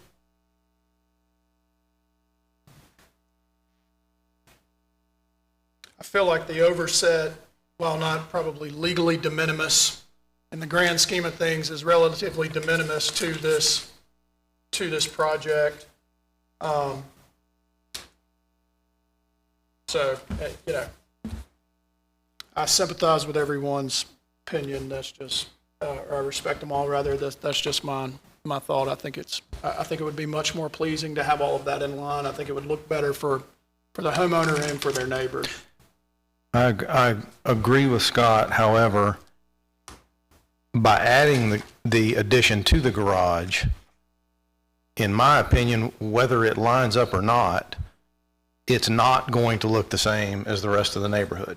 Because when I drive down the street, you know, if I'm coming in there, if I drive down the street, whoever's on the other side of that 26-foot addition, you know, as far as I know, that's the last house on the street, because the garage has cut the rest of it off. Well, that garage shows it where it comes out. It actually lines up with the house just below it. I mean, I'm just looking at the aerial now, just to kind of get an idea, but I hear what you're saying. Yeah, I'm sympathetic. I agree with you. I'm sympathetic to his, you know, to his plight and all that, but I also understand that you know, and he's attempting to be as uniform as possible, but the bottom line is he's changing the look of the street. He's going to do it whether you give him a variance. Well, I don't disagree with that. Don't disagree with that at all. So. All right, any other comments?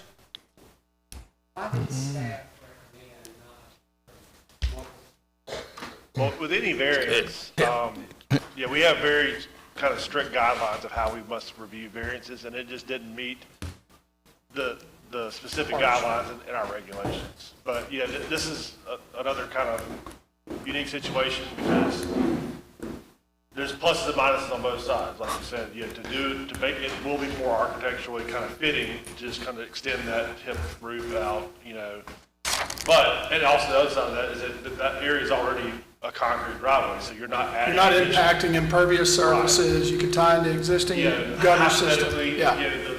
the house is built well north of the side setback line. Had they built the house a little bit further south, it would be an issue. So there's a lot of, right. The bulb wasn't there. Yeah, the bulb out was really causing it, which is, if you guys know about land development, those are usually done in between phases to have temporary turnarounds. Yeah. And so it really has, or have emergency turnarounds sometimes if it's got a real long street. So it's not, If he bought his neighbor's house, we wouldn't even be looking at a variance. or when the builder built that house, had they built it 4 feet further south, which had plenty of room to do, Yeah. it would not have been an issue then either, so. It's, but the reason for recommending denial is that by the strict review criteria that staff has to go by to present the case to you guys, that's how we analyze it. This is kind of why we put it before you, so you can kind of look at our analysis, look at kind of the exterior factors from the neighborhood comments, from the owner's comments, and make your decision from considering everything included. All right, any other questions? All right, we've already closed the public hearing, so at this point, if none other, I'll entertain a motion. Mr. Chairman, I'm going to make a motion that we approve case number SV 26-03 variance, subject to staff recommendations. All right, Ms. Chambers made a motion to approve. Do I have a second? Second. Is that Michael? Yep. Mr. Fletcher has seconded the motion. All right, any questions on the motion? All in favor say aye. Aye. Was that everybody? I want to be careful before I vote because I don't want to create a tie or anything, so all right. I vote aye in favor. All opposed? I think I heard everybody voted in favor, so the motion carries.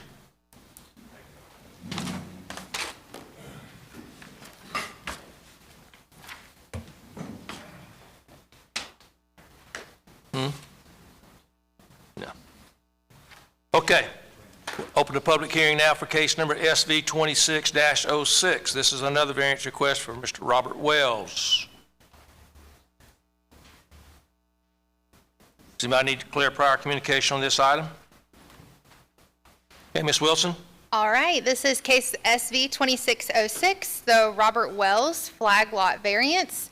It came to us as a common lot line move exemption. It is located in Planning District 4, west of Bay Minette. The current zoning on the property is RR, and there are 2 parcels involved since it's a common lot line move.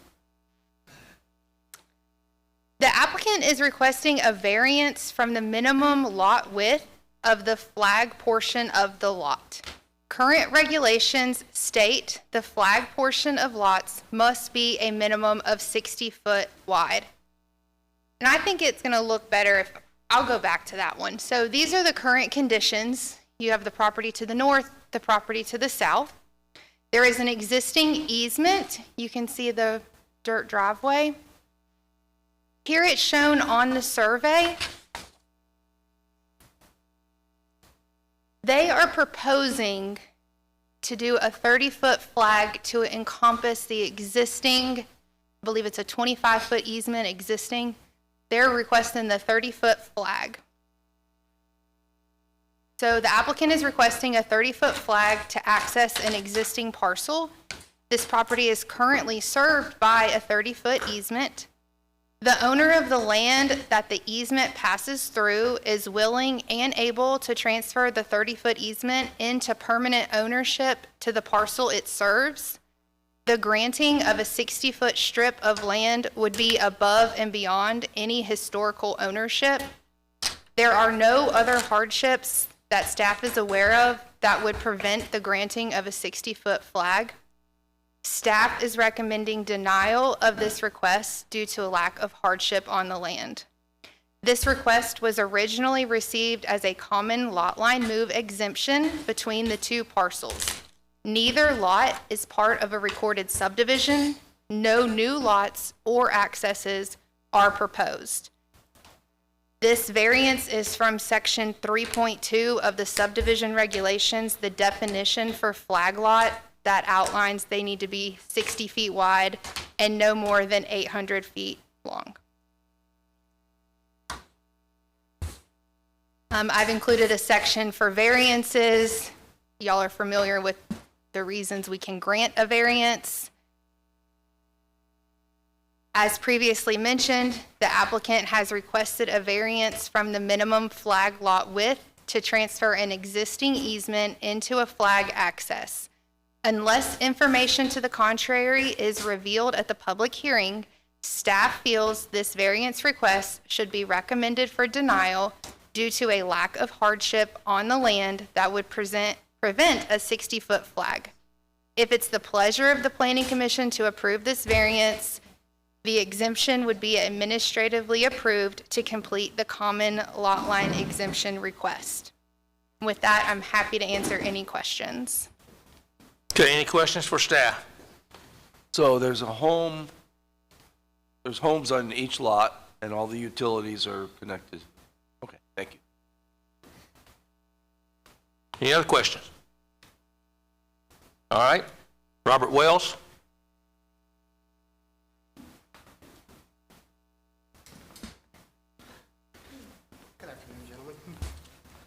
All right.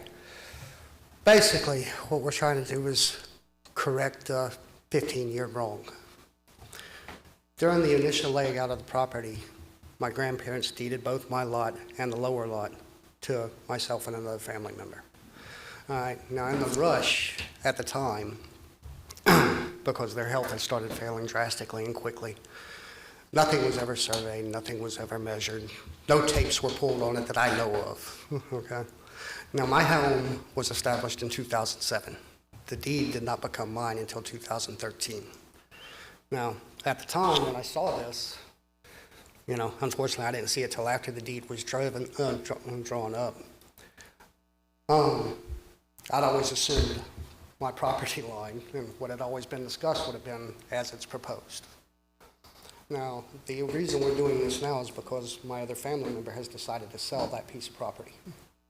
So now I'm faced with not a 30-foot by 132-foot easement, okay? That's the dimensions. But my legal access to my property is less than 30 feet wide because it's only accessible through that one overlap piece that you see on the map, okay? I have to operate under the premise that potentially somebody could come and fence off that easement, and that would be my only access to my property as it stands right now. As it was owned by a family member, this was never a concern, you know, but now it has become a concern, and unfortunately, y'all changed the rules last year to a 60-foot instead of the 30-foot that was originally required when our properties were laid out. Now, other potential issues is if I were forced to relocate my driveway, because the easement itself, though it's not represented on this, the line for the easement would actually run through the actual drive over of the driveway itself. It'd be about a third to halfway into it. In order to relocate it north, there's currently a power pole, a telephone junction box, a fiber optic junction box, and a water meter in that section. So shifting the driveway is not feasible. My uncle and I had talked about it, you know, over the past few months, and we both agreed that, you know, in the beginning, that's where the property line should have been to start with. I asked him if he'd be willing to sell it. He's willing to sell that, but nothing more. You know, anything more would start impacting his property values and his ability to sell. Plus, it would really make the lot look odd if you put a 60-foot chunk out there on the end of it. So basically requesting that this be approved so I can actually just gain ownership of my driveway, which already exists. No new driveways being added, no new structures are being added, no new nothing is being added. Just that lot line moved so I can own my driveway. You know, so if y'all have any questions, I'll be happy to answer them. You're on the north side, right? I guess, am I looking? You're Yes, the top? north. And your uncle still has the bottom? Yes. Is he here? No, unfortunately, he was planning on being here, but he had a medical condition and he's currently in mobile infirmary right now. Okay, sorry to hear that. Okay, any other He said questions? you're more than welcome to call him if you like. I No, can no, get no, him off the phone. we're going to take your word for it. We're good. Any questions? Okay, thank you, sir. All right, Sarah, did you want to speak?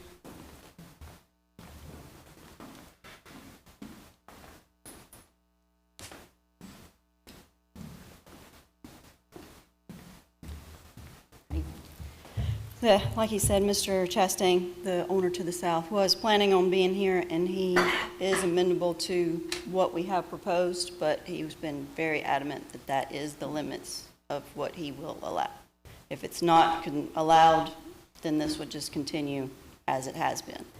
And that would impose potential issues on Mr. Wells. When it sells, you never know when you're going to get a bad neighbor. And he drives 18-wheelers, and if you see where he was talking about, the portion of his property that touches that easement is only 25 feet. And that is not sufficient to be able to turn in there if someone was to put a fence at the end of that easement. It would essentially just kind of cut him off. And just wanted to point out that he did not create this issue. He's just having to try to remedy to make things better for him, so maybe no issues can come forward in the future. And he has the opportunity to purchase that right now, and in the future, that may not be the case. And the 60-foot is not on the table. Okay. All right, any questions? Thank you, ma'am. Thank you. All right, that's all I had signed up to speak. So, Jay, we were talking about the Roscoe Road issue or whatever in the work session. I mean, seems like to me the applicant's in here trying to keep that from being a problem for him down the road right now, so. Yeah, that's correct. I mean, anytime we have any lots that are only accessed by private easement, Yeah. long-term, they could be problematic. Yeah. So, and the applicant was correct that, the previous subdivision regulations prior to January 2025 did allow a 30-foot flagpole, which it would have met that, but that was increased to 60 feet. Yeah.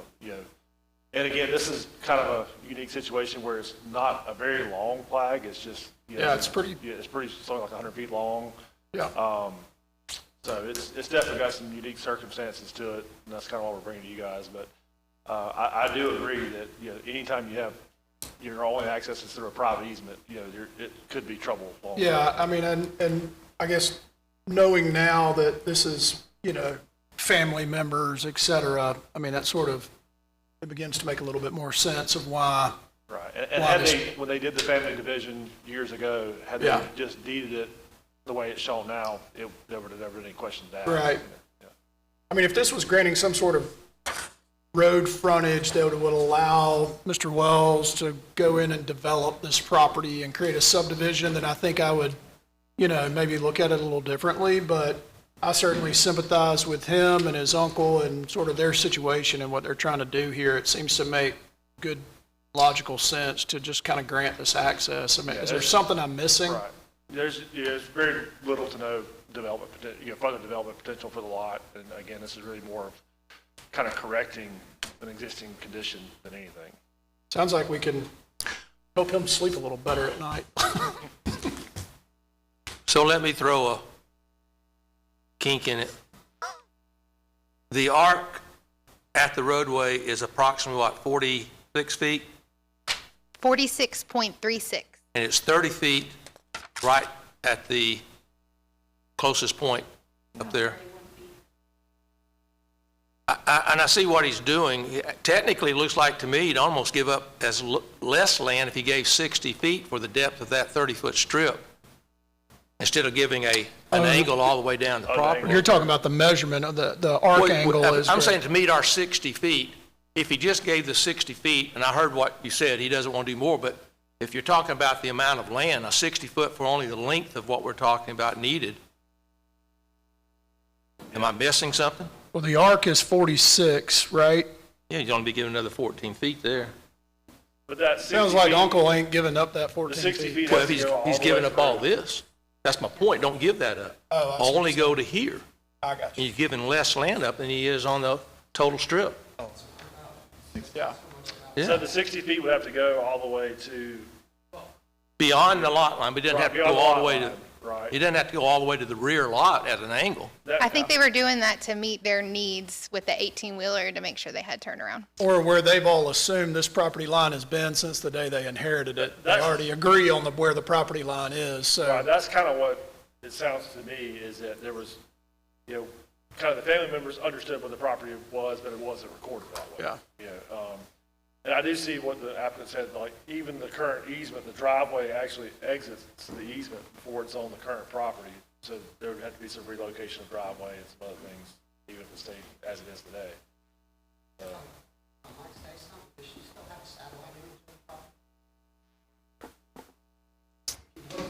The back border stays the same.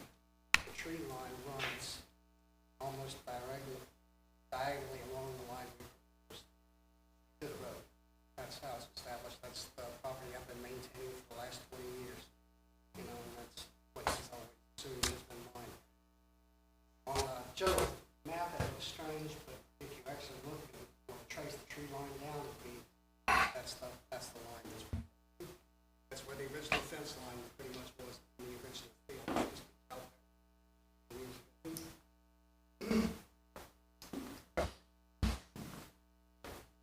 Give up more. I was just going to say that the landowner to the south, this was a compromise as to where we got to. I understand. I'm offering a third option. That third options might be better than a denial, so I don't know where everybody else is You're going. talking about coming 60 feet here and squaring it up. That's coming a lot further down in here, and then you're still going to have a very odd shaped lot line because they're still wanting to honor this. So you're making a lot line that is. Listen, I'm trying to find middle ground. That's what I'm trying to find. I get both sides. I'm just trying to find a third option that would satisfy everybody, but that's not for me. I did propose that to the landowner. Okay. I don't think I closed. You jumped in. So I'm closing the public hearing. You did all right. I'm gonna close it now, and I will, unless there's some questions. Any more questions from anybody or comments? All right, then I'll entertain a motion. I'll make a motion that we approve case number SV 26-06. Second. All right, Mr. Mullick has made a motion to approve the request, and Mr. Schamberger has seconded the motion. Any questions on the motion? All in favor say aye. Aye. Any opposed? All right, chairman votes aye in favor also. All right, you're approved. All right, let's go to,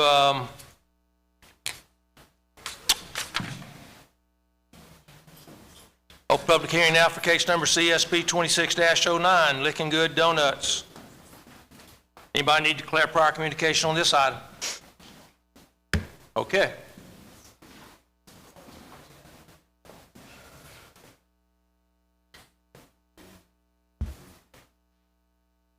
All right, Miss Rhodes? All right. Thank you, Mr. Since Chairman. these are your last, be sure you do them correctly. Lots of questions. I will do my best. I'm kidding. This is case CSP 2609, Licking Good Donuts. This was prepared by Selena Boykin, and I'll be presenting on her behalf tonight.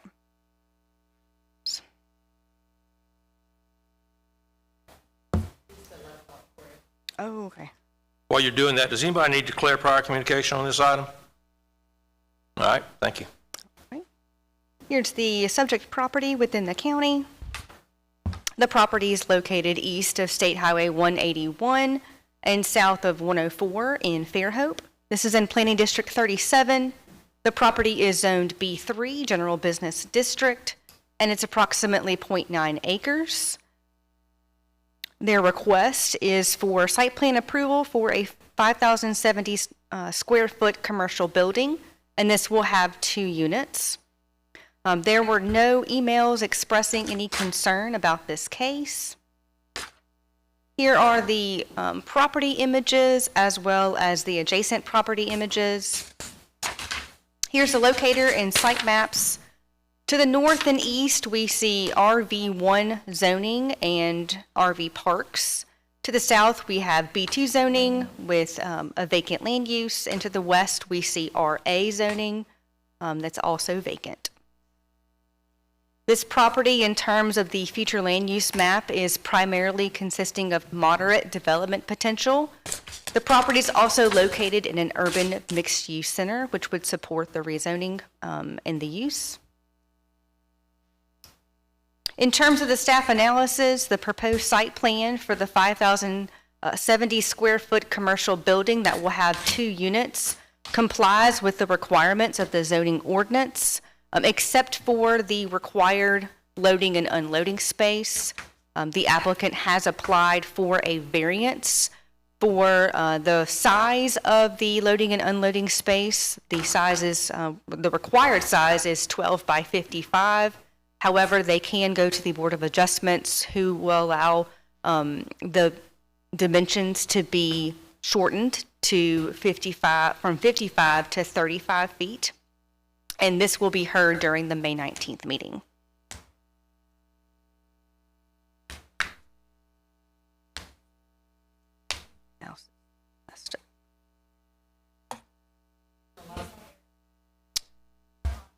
Okay. Here's the site plan, the landscaping plan, as well as their elevation plan. And staff's recommendation is approval with the following standard conditions. The 6th condition is to receive a variance to reduce the size of the loading and unloading parking space. And I'll be happy to answer any questions. All right, any questions for staff? Okay. I have Donald Rowe. Did you want to speak? I'm the engineer. I'm just here to answer questions. Okay. Any questions for the engineer? Thank you, sir. That's all I had signed up to speak, so I'm going to close the public hearing on this. Unless somebody has questions, I'll entertain a motion. If you have a question, stop me. Let's see. All right, Mr. Chairman, I'll make a motion to approve case number CSP 26-09, subject to staff recommendation. Okay, Mr. Schamberg's made a motion to approve. Do I have a second? Seconded. Mr. Seibert, second the motion. Any questions on the motion? All in favor say aye. Aye. Any opposed? Motion carries. All right, I'm going to open the public hearing now for case number CSP 26-10. This is the new cell tower. Anybody need to declare prior communication on this item? Okay, Ms. Rhodes. All right, this is case CSP 2610. This is for a new cell tower. Here's the location of the property within the county. It's located in Planning District 4. The subject property is located at the end of John Oliver Road and west of White House Fork Road in Bay Minette. The total acreage of the property is about 11 acres, but this will be a 10,000 square foot leasable area for the cell tower. Here's the locator and site maps. The property as well as the adjacent properties are currently zoned RR, Rural District, and either residential or vacant in use. Here are a couple of the adjacent property images. In terms of the staff analysis and findings, the proposed site plan for the 250 self-support tower does meet the requirements of the zoning ordinance. A wireless communications tower is permitted as a conditional use in RR zoning. And the property's future land use designation supports primarily conservation development potential. John Oliver Road is a local road, and given the rural character of the site and its proximities to the residential properties to the north and west, staff finds this proposed use to be compatible with community welfare and not detrimental to the public convenience in this area. Here is the site plan, the details of the compound, the elevation of the tower, which is 250 feet, the distance to residential structures, the future land use map, their grading and erosion control plan, their utility plan, as well as their landscaping plan. The existing landscaping around the perimeter of the site will be kept as a natural landscape buffer along 3 sides of the compound. And staff recommends approval with the standard conditions outlined on the screen. And I'll be happy to answer any questions. Any questions for staff? Steve What kind had of to step tower is out. this? What kind of tower is this? Telecommunications cell tower, probably a Verizon tower, How tall is it? 250 feet. Okay. Just check. I'm gonna be respectful of our time. Stop messing with it.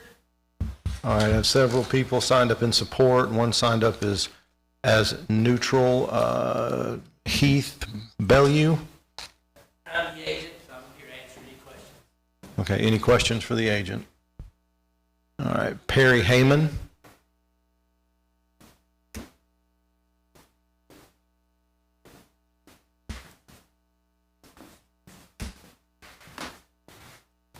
Thank you, gentlemen, for considering this. This has been going on for since 2019, when we first started. COVID came in and they delayed all towers going in, so it just started back.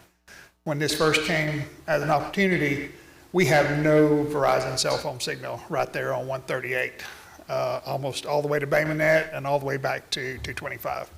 So when they gave me the opportunity to say, hey, can you use your property to put a cell tower?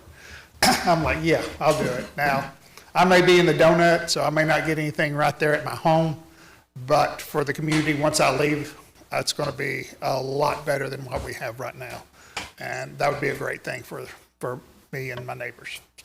Agreed. So, thank you, guys. Any questions? No? All right, thanks. Okay. Is this Patsy? I don't know if I got your last name right. Okay, I got you. Okay. And then Rachel Seals? They left. Okay. All right, that's all I had signed up.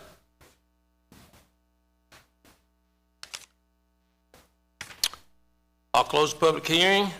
Anybody else have any questions, comments?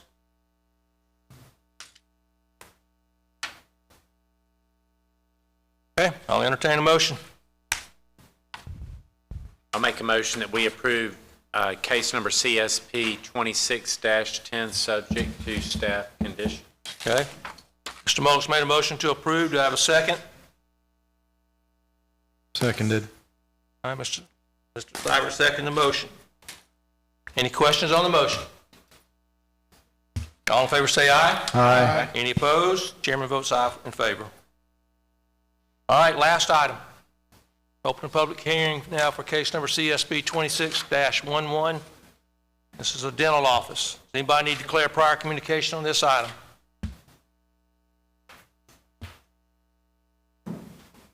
Well, Ms. Rhodes, this is definitely your last one, so not just the last for the night, but this is your last one. Were you? I Okay. saw that little smile. I was like, wait a second.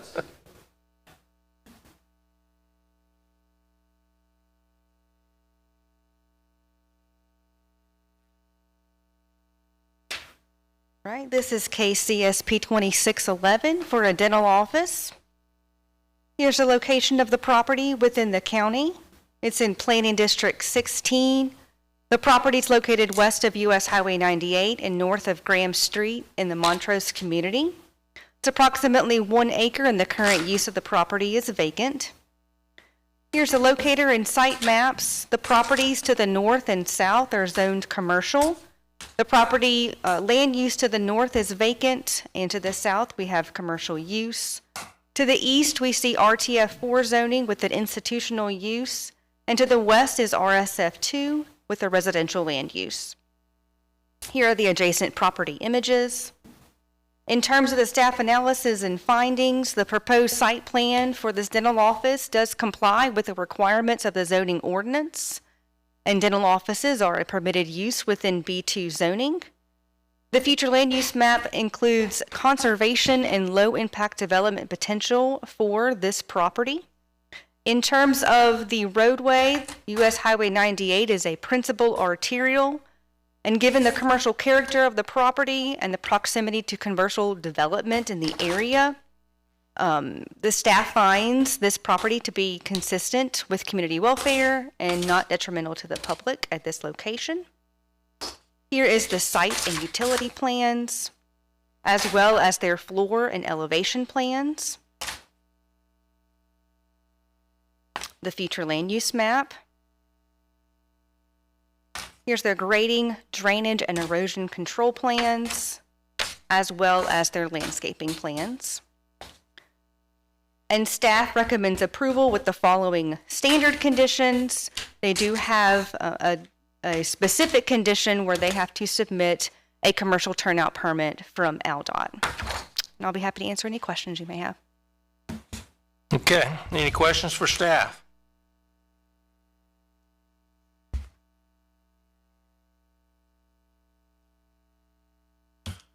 Chris, you hung all the way around to the last one, huh? All right, you need to say anything, Chris? All right. Any questions? I almost feel like I ought to ask Chris something just to make it worthwhile for staying here, but, okay. All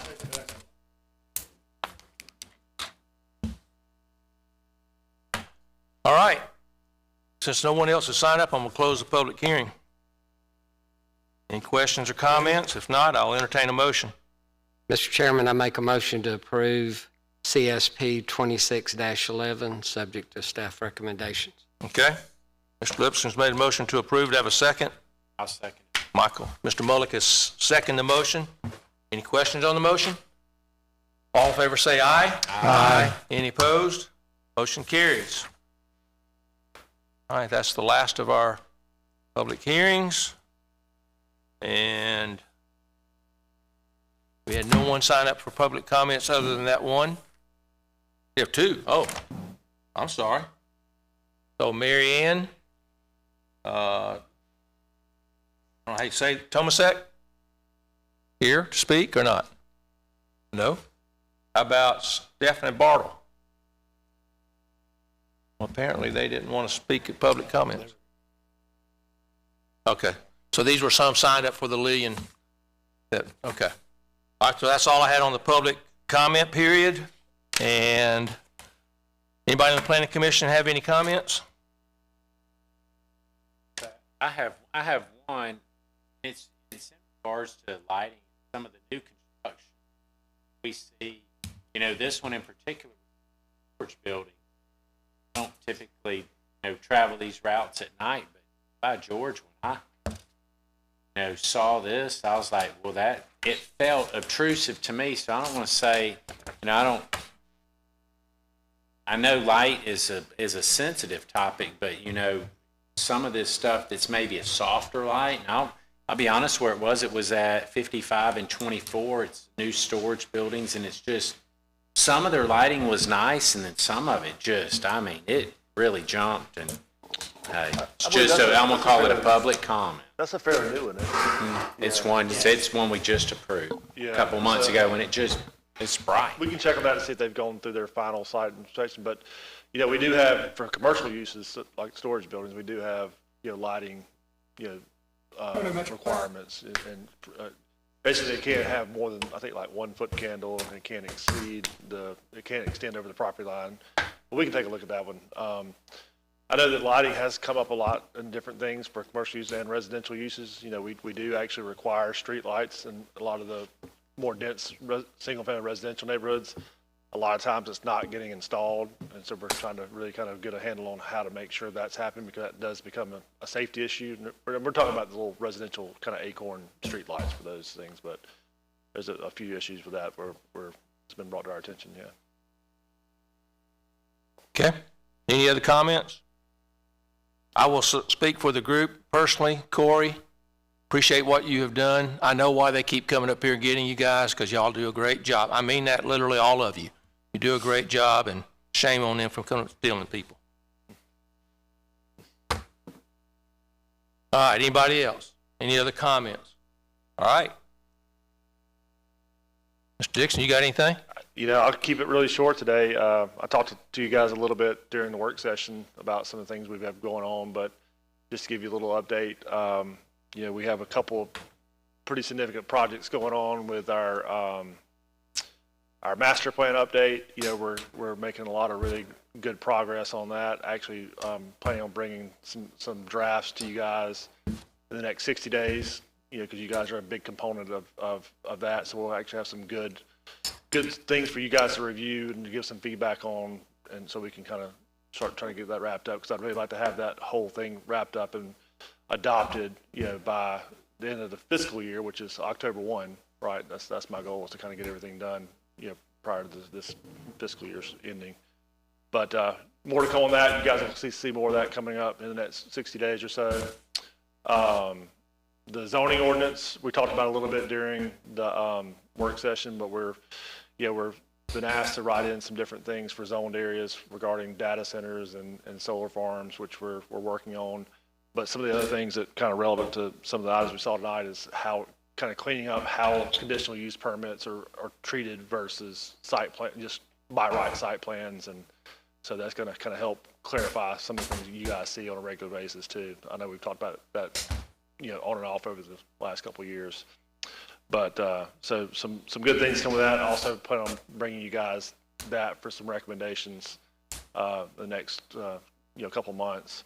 So with that being said, for a lot of long range planning things, we got some big things coming up that you guys are, you know, really looking forward to getting your guys' input on and understanding where we need to go with some of these long range planning documents.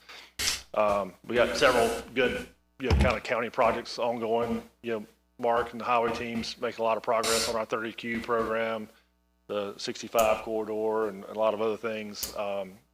So that's some, you know, as we get into some of these long range planning things, you'll see more of the things we've been working with them on. And our Magnolia River Creative Wetland Project is progressing along. We've got kind of the funding secured, plans are getting close to being done. Got a good partnership with Mobile Bay NEP on that project, so that's going to be a really, really nice project as it gets to into the implementation phase. But, you know, that's got a lot going on. Our permits, you guys haven't been seeing a lot of big developments for a while, which has been kind of a trend the last several months. But, you know, a lot of the catch up from older subdivisions, we've had a lot of single family residential permits lately, just for house site plans and things like that. So it's been kind of interesting to see how many houses have been under construction this year. But yeah, we're not seeing the big massive subdivisions that we saw for a few years. They're kind of more of a steady, you know, kind of, you know, sustainable, you know, measure of subdivisions coming through. But that's pretty much all I got. I thank you all for everything you do, and like I said, we got a lot of good things coming up that'll be exciting to work on together. So we'll be scheduling some meetings for some of those things in the next couple of months. Okay. Anybody else on staff have anything? Said enough, huh? All right. We're